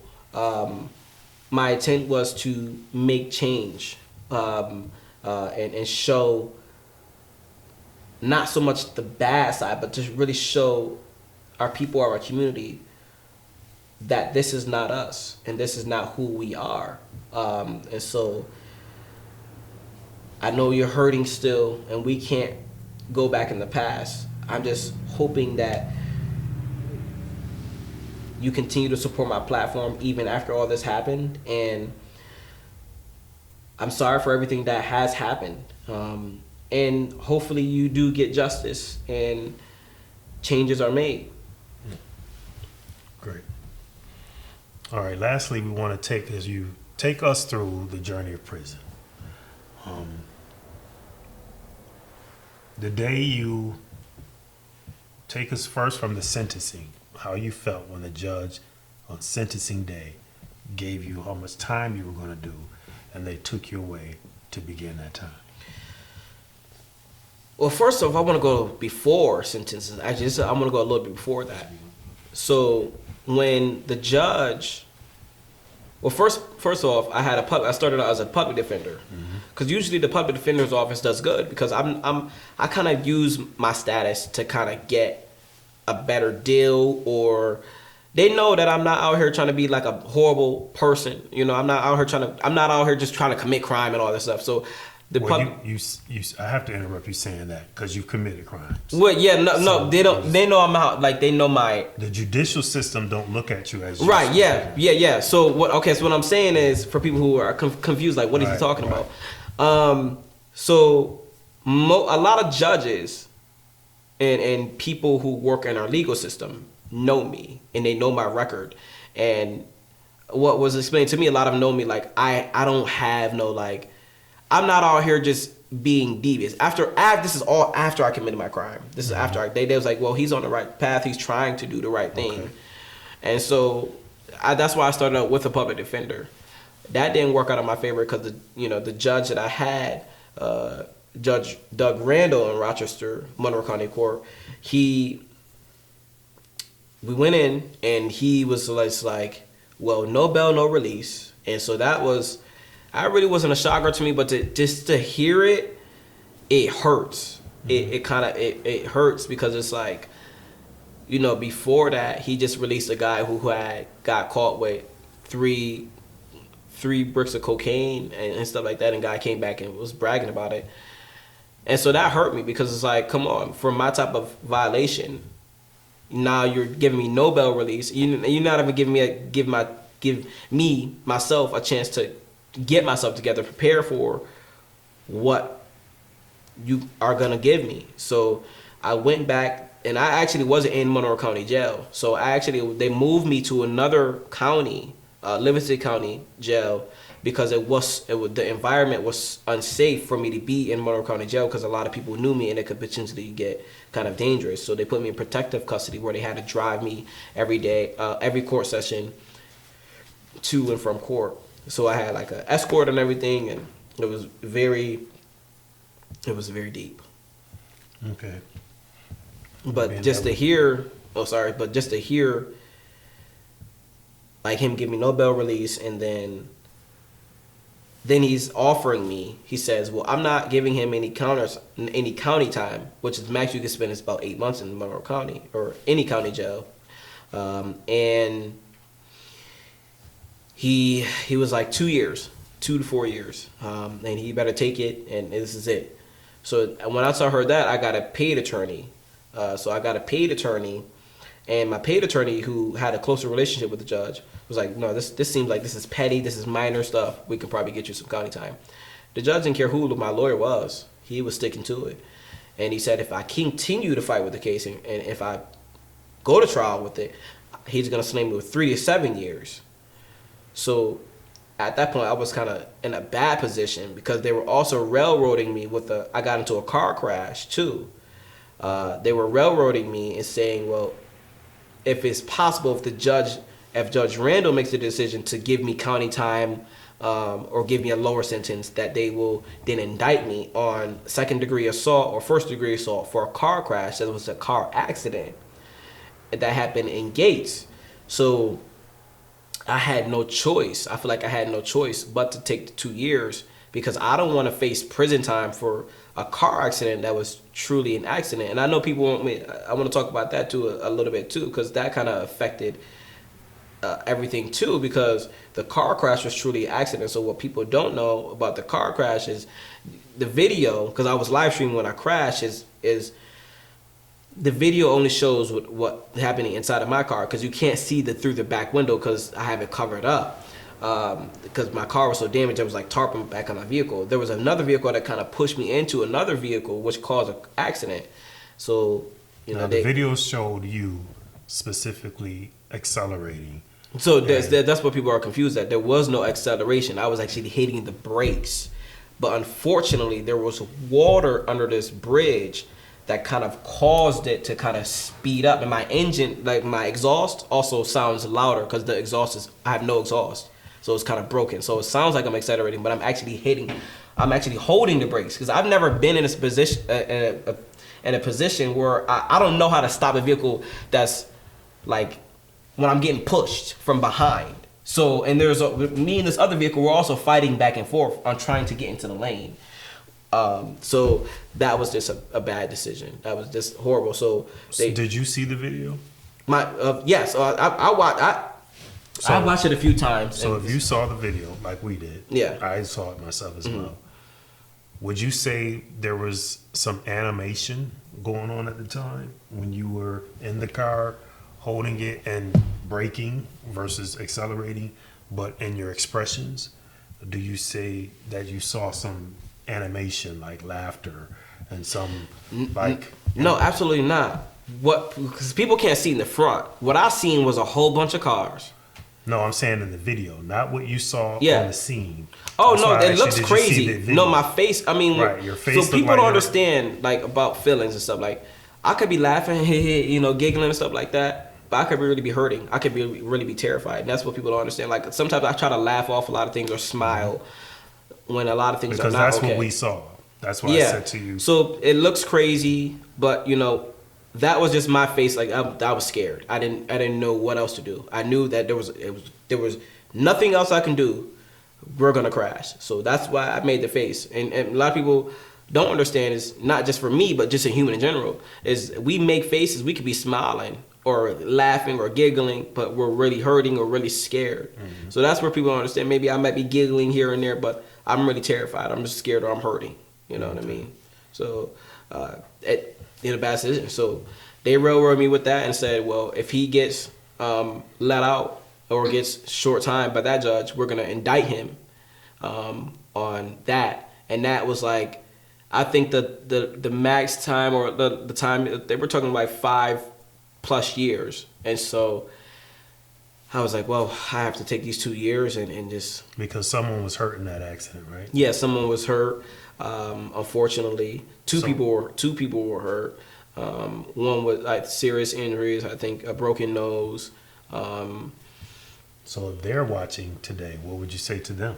So I try to reach out to the family. Actually, recently, I think the daughter reached out to me. I know they're still hurting. They're still upset about it, even though now everybody has fully recovered. I've said sorry already to the family. I have truly apologized. That was just, I can't even. That was an accident. That wasn't a bad decision. That wasn't. That was a mistake. That was an accident. I don't want to be out here hurting people, and even if that was my family, I would be like, oh wow, this is kind of crazy. So I told the family, I'm sorry. I'm sorry for that accident. I still think about the accident today, even though the tickets and everything are no longer on my record and everything else. I honestly, I would love to sit down with the people and just talk to them and really. I feel bad. I still feel bad because that was for me when I seen the blood coming down the older lady's face. For me to make somebody bleed, usually I'm on the other side. So when now I've made somebody bleed, that it hurt me. I wanted to give that lady a hug and say I'm sorry, because for me to make anybody bleed. And unnecessarily, like this, I wasn't trying to defend myself. I wasn't. It was just a reckless accident. It was a reckless accident that I was going to Walmart to get some rain boots, and unfortunately, it turned into that. You were going to pay for the boots? Yes, I was going to pay for the boots. Okay. Yes, I was going to pay for the boots. Okay, so now there's a lot. Again, I wanted to start off with the journey of how you were self-proclaimed and your intent, because it's not always how you start, but how you finish. Yeah. So I wanted to go with your start, and now we're finishing up because we're wrapping up here. Again, I want you to take us through your ending. At this point, well, it's not your ending, but as you journey through prison. The most, hopefully, the most traumatizing thing I've ever been in my life. I mean, so once, sentencing happened, I didn't come out. So when you get sentenced, you're still in the county jail for like a week or two. Those first 3 days, when I signed the papers and, facing the 2 years, I didn't come out myself for 3 days. I didn't eat. I was waiting for somebody to tell me, yo, wake up, this is a joke. I was waiting for the cameras to come out. Like, Ashton Kutcher, you're being pawned. Yes, I kept looking out the window, like, when is the movie trucks and when is the camera crew coming out? When is the director going to Yeah, but that didn't happen. Unfortunately, I wish it did happen. And they, you sitting there for 3 days and you're like, this is it. This is really it. And I was talking to my friends and people who was closer to me, and I was really like, I was shot. I was really like, I felt like I've been shot in my legs, my arms, I just was hurting. Like, I just couldn't believe it. Because you always watch movies about it and see it on TV. But for you to really live in it and be in it is like a whole nother ordeal. So finally, they come get me and move me back to Monroe County. So the next day I could leave with everybody else from Monroe County to go upstate. They come get me about like 9 o'clock in the morning, bring me to Livingston County, bring me back to Monroe County. And then around let's say around 2 o'clock in the morning, they get you up and say, yo, get ready, pack it up, you're going upstate. When that happened, my heart dropped. My heart dropped. I said, they are serious. Oh, they because now I'm like, okay, well, hopefully there's a court error, some paperwork error. Like, you're just waiting for everything possible to stop you from going, and it's like a roller coaster. Like when you going down the hills, like you ain't no way, ain't no going back. So now it's like they send me to prison. We get on the prison bus, and the other guys are like, "Oh my God, you know what the news reporter doing in jail?" And they're like, you know, talking about why I'm in jail and everything. And at this point, my protective custody was pretty much ending. We get to Elmira, where now I'm thrown in with everybody else, which is terrifying because the Department of Corrections, New York State Department of Corrections, they don't really have a protected custody unless you are like a superstar or something like that. Like you have to have like a huge status to get the protective custody that I felt like I deserved, or at least should have had. And when I got into Elmira, they changed me into the prison clothing and everything else. What was the prison clothes? Orange or brown? It was green. Green? Yeah, so New York State Department of Corrections is green. So they're green, and I get into the green, you know, clothing and everything, and then we start walking through the tier, and I mean, there's hundreds of cells. Like you're standing in the hallway, and you look up. Like there's no like floors or level. No, you're looking straight up, and you see hundreds of cells, and there's screaming, there's yelling. I walk in and I hear GSL Jeff. It just gets crazy. Everybody starts screaming at me, yelling at me. And it's like really, it's a lot of love. Like a lot of guys up there show a lot of love, a lot of support. But you always got the hecklers, the haters. You know, there's a lot of guys who don't support me. There's guys who I've done news stories on that I was sitting next to, so that was scary.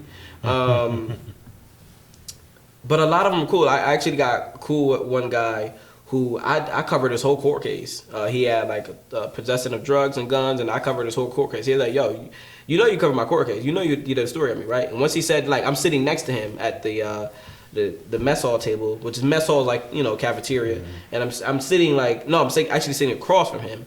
And he's like, "Yo, you know you did a story on me before, right? But you cool with me, though. You cool with me." And so that when he said that, he stayed silent before he said you cool with me. He's like, "You know you did a new story on me, right?" And I was like, "Oh gosh, he's about to punch me in the face." This is it. But he was actually, "Nah, you're cool. You know, I support you and everything else. You know, you're just doing your job and everything else." And even in the streets, I know a lot of guys who are in the streets. They still respect me. There's a huge respect that I get out there in the streets. So I go. I'm in prison. I'm in Elmira Correctional Facility for about a month. And it's dirty. It's dirty. There's cells in there. And I'm like, okay, well, this is it. This is my home for 2 years. Let me just get ready to do this time. So I started. So what in total, how many years did you do in total? So I did 16 months. Okay. So I did 16 months and like 2 weeks. So you're currently, as you sit here, on any papers? Yeah, so I'm on parole. I'm on parole for about 11 more months. Okay. 11 months, I'm on parole. I don't really like going into details about my parole because people can manipulate it. Well, that's all you have to say. Yeah. Okay. So, were there some bad happenings while you were in prison? Too many. Too many. To you, per se, though? Yes, too many.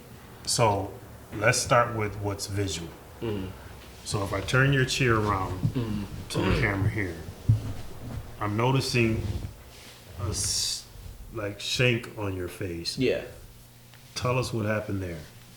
Yeah, so that happened after I left Elmira. So if you don't know about anything about Department of Corrections or just in prison in general, you know, usually the reception where I was at. So that wasn't my home jail. So then they end up moving me to Green Correctional Facility, and that's closer to like Albany area.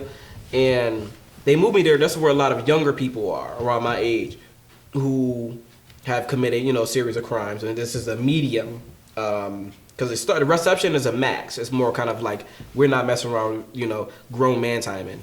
So I'm going to a medium where it's like, it's a lot of unnecessary bad behavior happening. So I was there for not even a week. I would say probably about 3 days I was there. And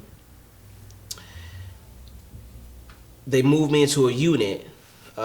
It separated me from, because you're with people from Rochester still, but they separate you. Now everybody's going to their own units. So I'm in a unit where basically nobody's from Rochester in there.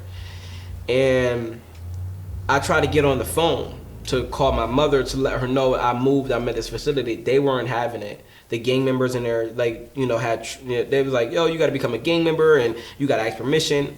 They try to jump me inside the phone booth, and this is before the phones went on the tablets and everything. So they try to jump me in the phone booth.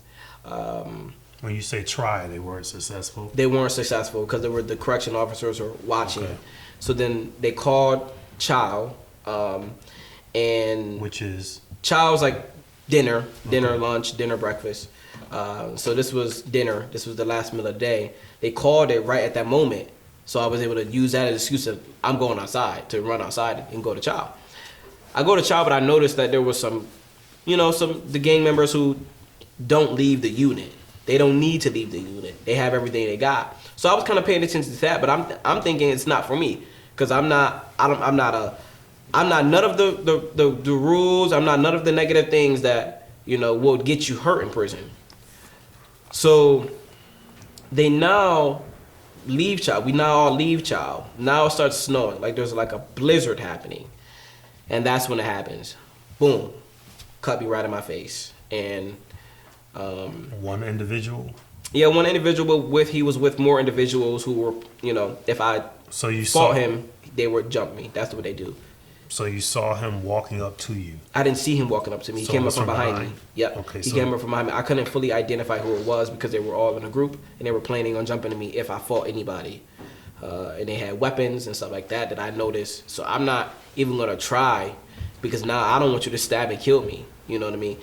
Now, if it'd be different if it was just one-on-one. I don't care. I'll grab that right out your hand. We'll get it on. But I'm not going to do that when there's 5 other guys who are ready to cut you, stab you, kill you. They don't care. So survival happened in there for you. Yeah. Like you went into prison, this self-made journalist, and then you get in there, you become this beast, if you will, that feels like you have to fight your way through for survival. Right. Something that you wasn't used to on the outside. I got into like honestly, my first fight in prison. Like people have put their hands on me or stuff like that, but I got into my like actual first fist fight in prison. That was crazy. So it was a fair one between you and someone else? Or? Yeah, so there's other incidents that happened, multiple, or I had to fight people. At one point, a rapist came in my cell at another correctional facility. Because after Green Correctional Facility, I went to another facility where a wall killed, where I did most of my time. So at one point, there was a rapist who came in my cell and said some things and tried to choke me, and then I had to fight him. There was also, when you say rapist, was he coming in your cell trying to... No, he was just a convicted rapist. But right.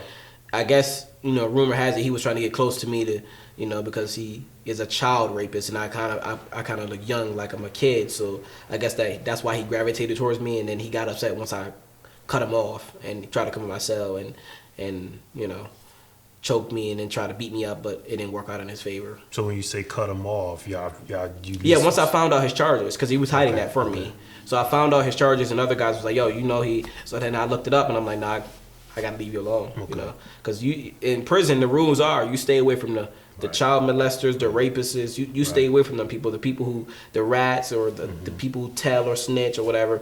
You stay away from them people because those people, those are threats. So you didn't have that rep in prison, the rat or snitch. Right? Yeah, because there was as a news reporter. Right? Yeah. So people, which was crazy, which is another thing, is because when I came in, there was guys from like other cities who noticed me, which I didn't even think my platform, like I know I make national news, but for people to notice me from other cities, which is amazing. So they started protecting me. Word got out from Rochester and other inmates, and people were like, yo, protect him or watch him and make sure he's good. So once I was in the system a little bit longer, I gained more protection from people who had 20 years in, and one guy who I was close to who had about 23 years in, he said, yo, if somebody messes with you, I'm going to stab them because this is it for me. This is all I got. So he's like, yo, I use a lot of guys for my protection, people who... So you started really building rapport in there and you started getting some type of protection. Yeah. So you first started off shaky. They probably had to see that you was willing to fight your way through if you had to. Yeah. But I noticed you picked up weight. Since then, because you weren't as big as full.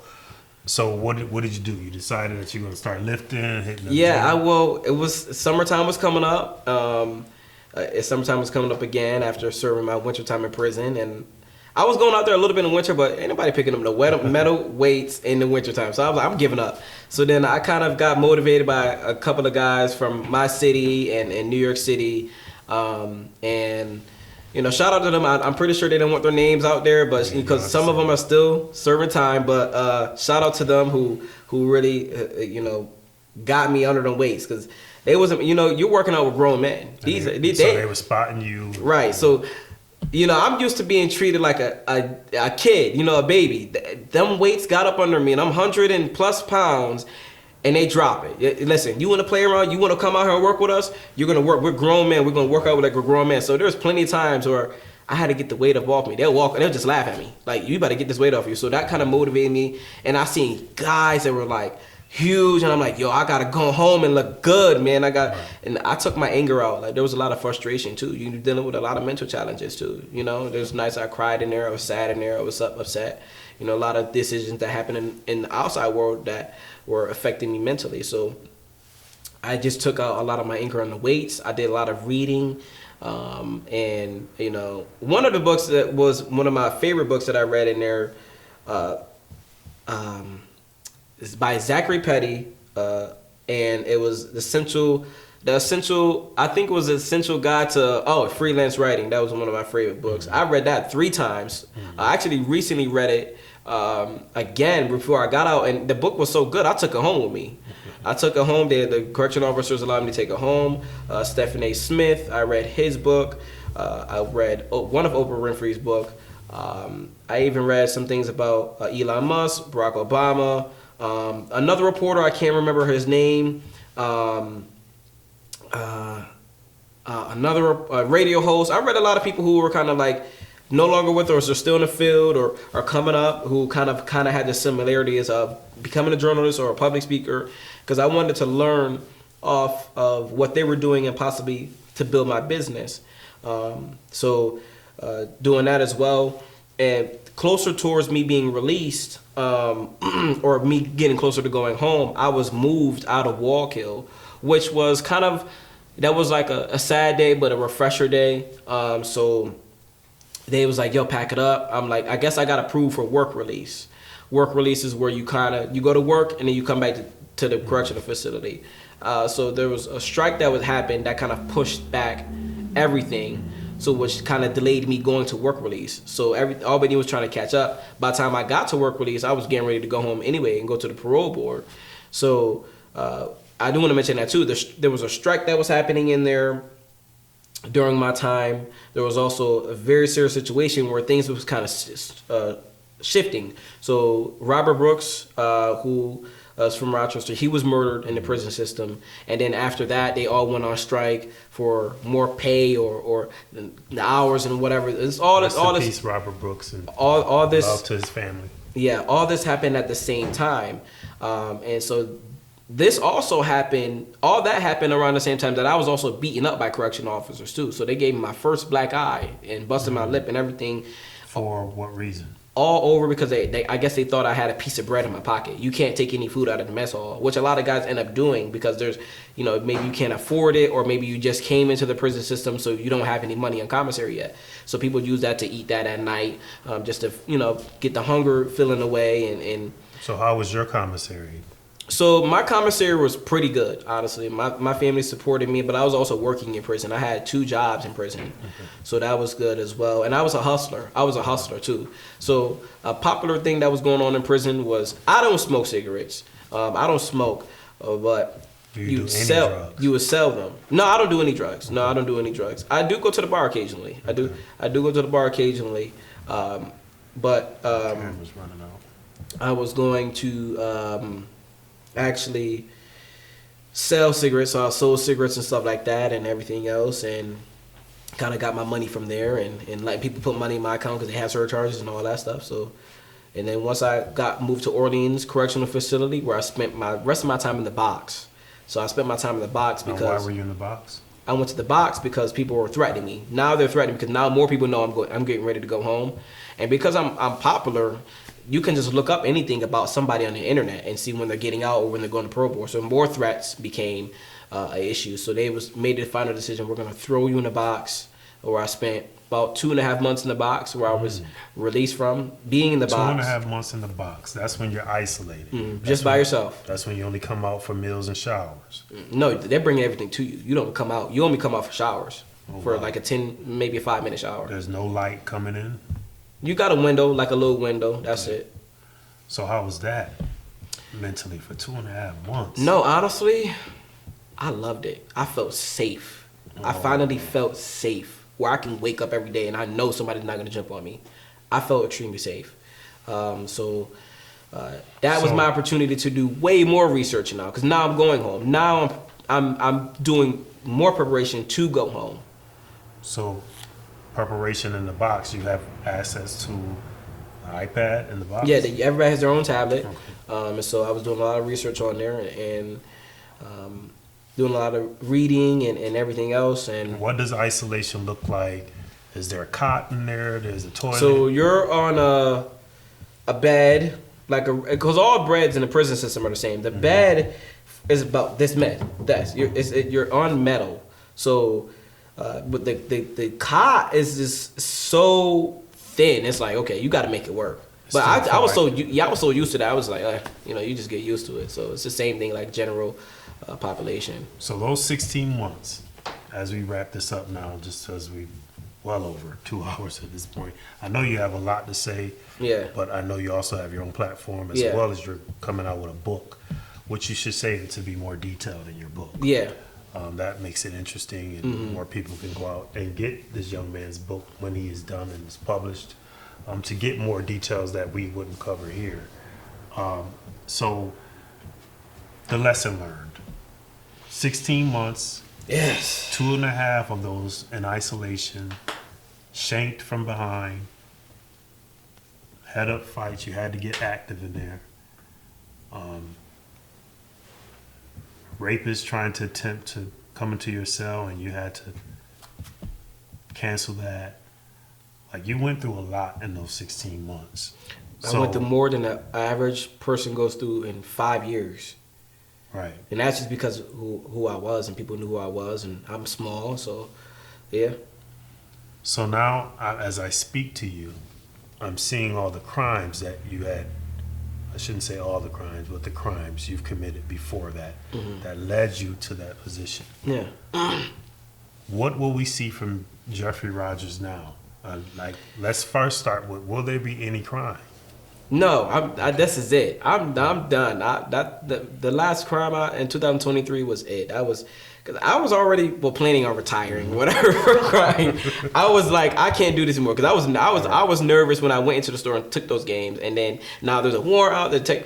That was scary, and I can't be around a bunch of police officers who still support me to this day, and I'm now making them look bad. Now I'm like, come on, Geoffrey, you're out here stealing games, and we out here bring you over our family. We're out inviting you for dinner and all this stuff with our family. You still commit crime. I can't do that. Right. So morally, do you feel like you've developed a sense of maturity in there?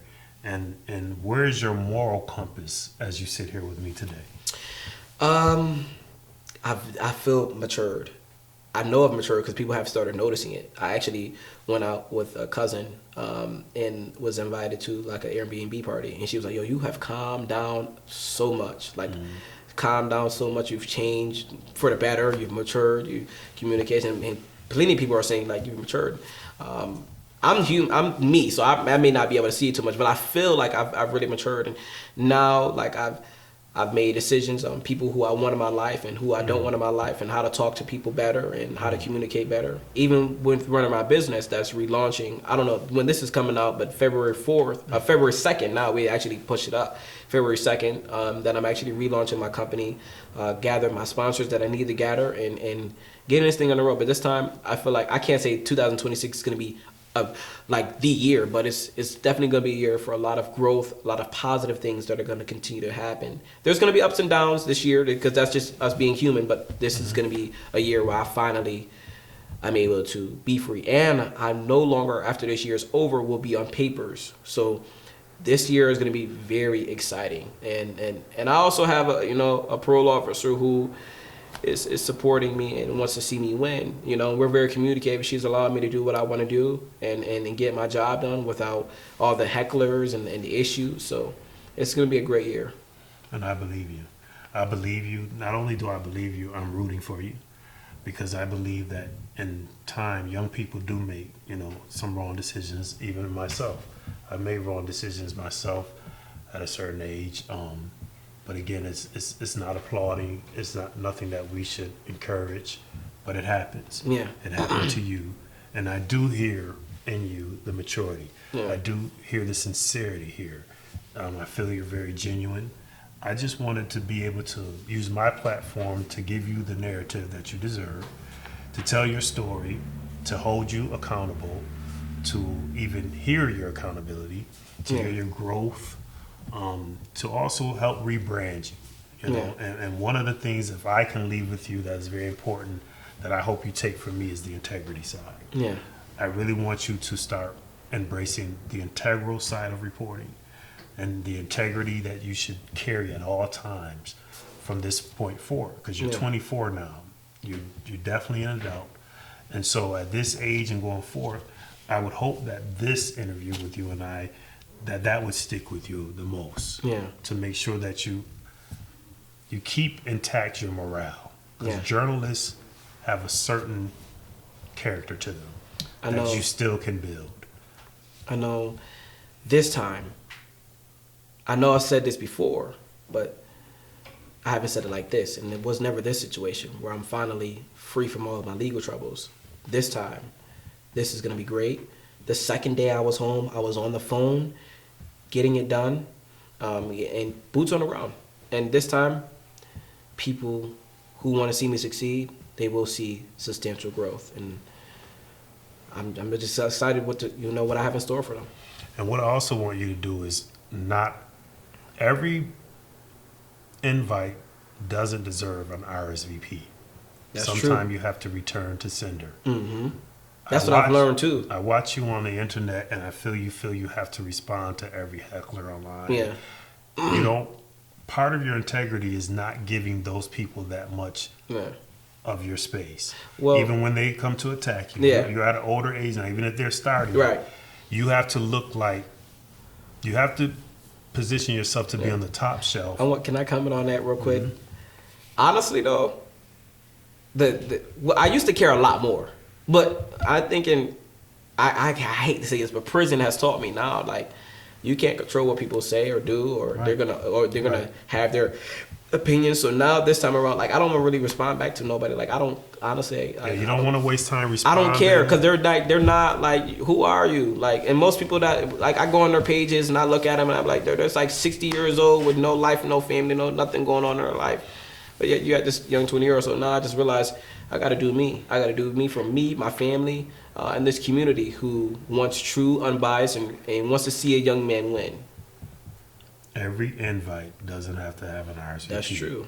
Return to sender. That's true. So you don't need to go live and go at it with them. No, I don't even care about that. That's not going to match your where you right. That's not that's not the energy we want to put out there, and that negative energy brings negative vibes. Lastly, I want you to look in that camera and talk about sponsorships, because we're going to get you to a point where it used to be, they used to be like, oh, Geoffrey's always asking for cash app. Yeah. Jeffrey's always seeming to be begging. But I personally thought it was worth the things that you asked for, because you did have to get to the crime scene. You were first on. So rightfully so, I thought people should donate to what you were doing. Mm-hmm. Unfortunately, you got a lot of people out there that felt that it was begging. I didn't see it as that. But as you speak lastly into the camera now and try to win people over for sponsorships, donations, explain to them why they should be part of their rebranding. Yeah, so the donation thing, I'm kind of like going away from it, because I feel like sponsors are a better route. Mm-hmm. But I love when people continue to support this platform. You can always donate. Check it out on all of my social medias or my website at gslshow.com or gslnews.com. But I feel like it wasn't necessarily begging, because it was difficult for, especially me at my young age before, and even just coming up, it was difficult to find sponsors. And like I said, I really wasn't even in the right headspace to focus on that. So for people who say it's begging or want a better understanding of why or where the money is going to, the money is always going to the company. This is not about the money for me. I don't make a dime off already doing this. All the money goes back into my company and what I want to do, because I truly love what I do and what the news I provide to the community. So if people are confused or whatever, I do appreciate all the donations and continue to look for sponsors to continue to provide better services for GSL News. And I have some things that I want to purchase, some new camera equipment that I want to purchase. So you can always support again at gslnews.com or gslshow.com/donate. And if you want to sponsor, you have a business out there, you know, I have some packages ready for you to get this thing on the road. Thank you. Well, that concludes us on this first episode of our new season of Mark My Words. If I could leave you with anything on this segment, it would be, again, to differentiate between excuse and reason. In life, things happens with us, and at times it comes to where certain things we use as excuses of why. But then there's reasons of why things happen. It's up to you to differentiate between doing things in life and then using things as an excuse versus a reason. Reasons are more accepted. Excuses is a way of just not being accountable. Mr. Rogers sat with us today. He didn't give us excuses. He gave us reasons of why things happen in his life. If we can give a second chance like God gives us, I hope that you grant that for the GSL show. Thank you for tuning into Mark My Words.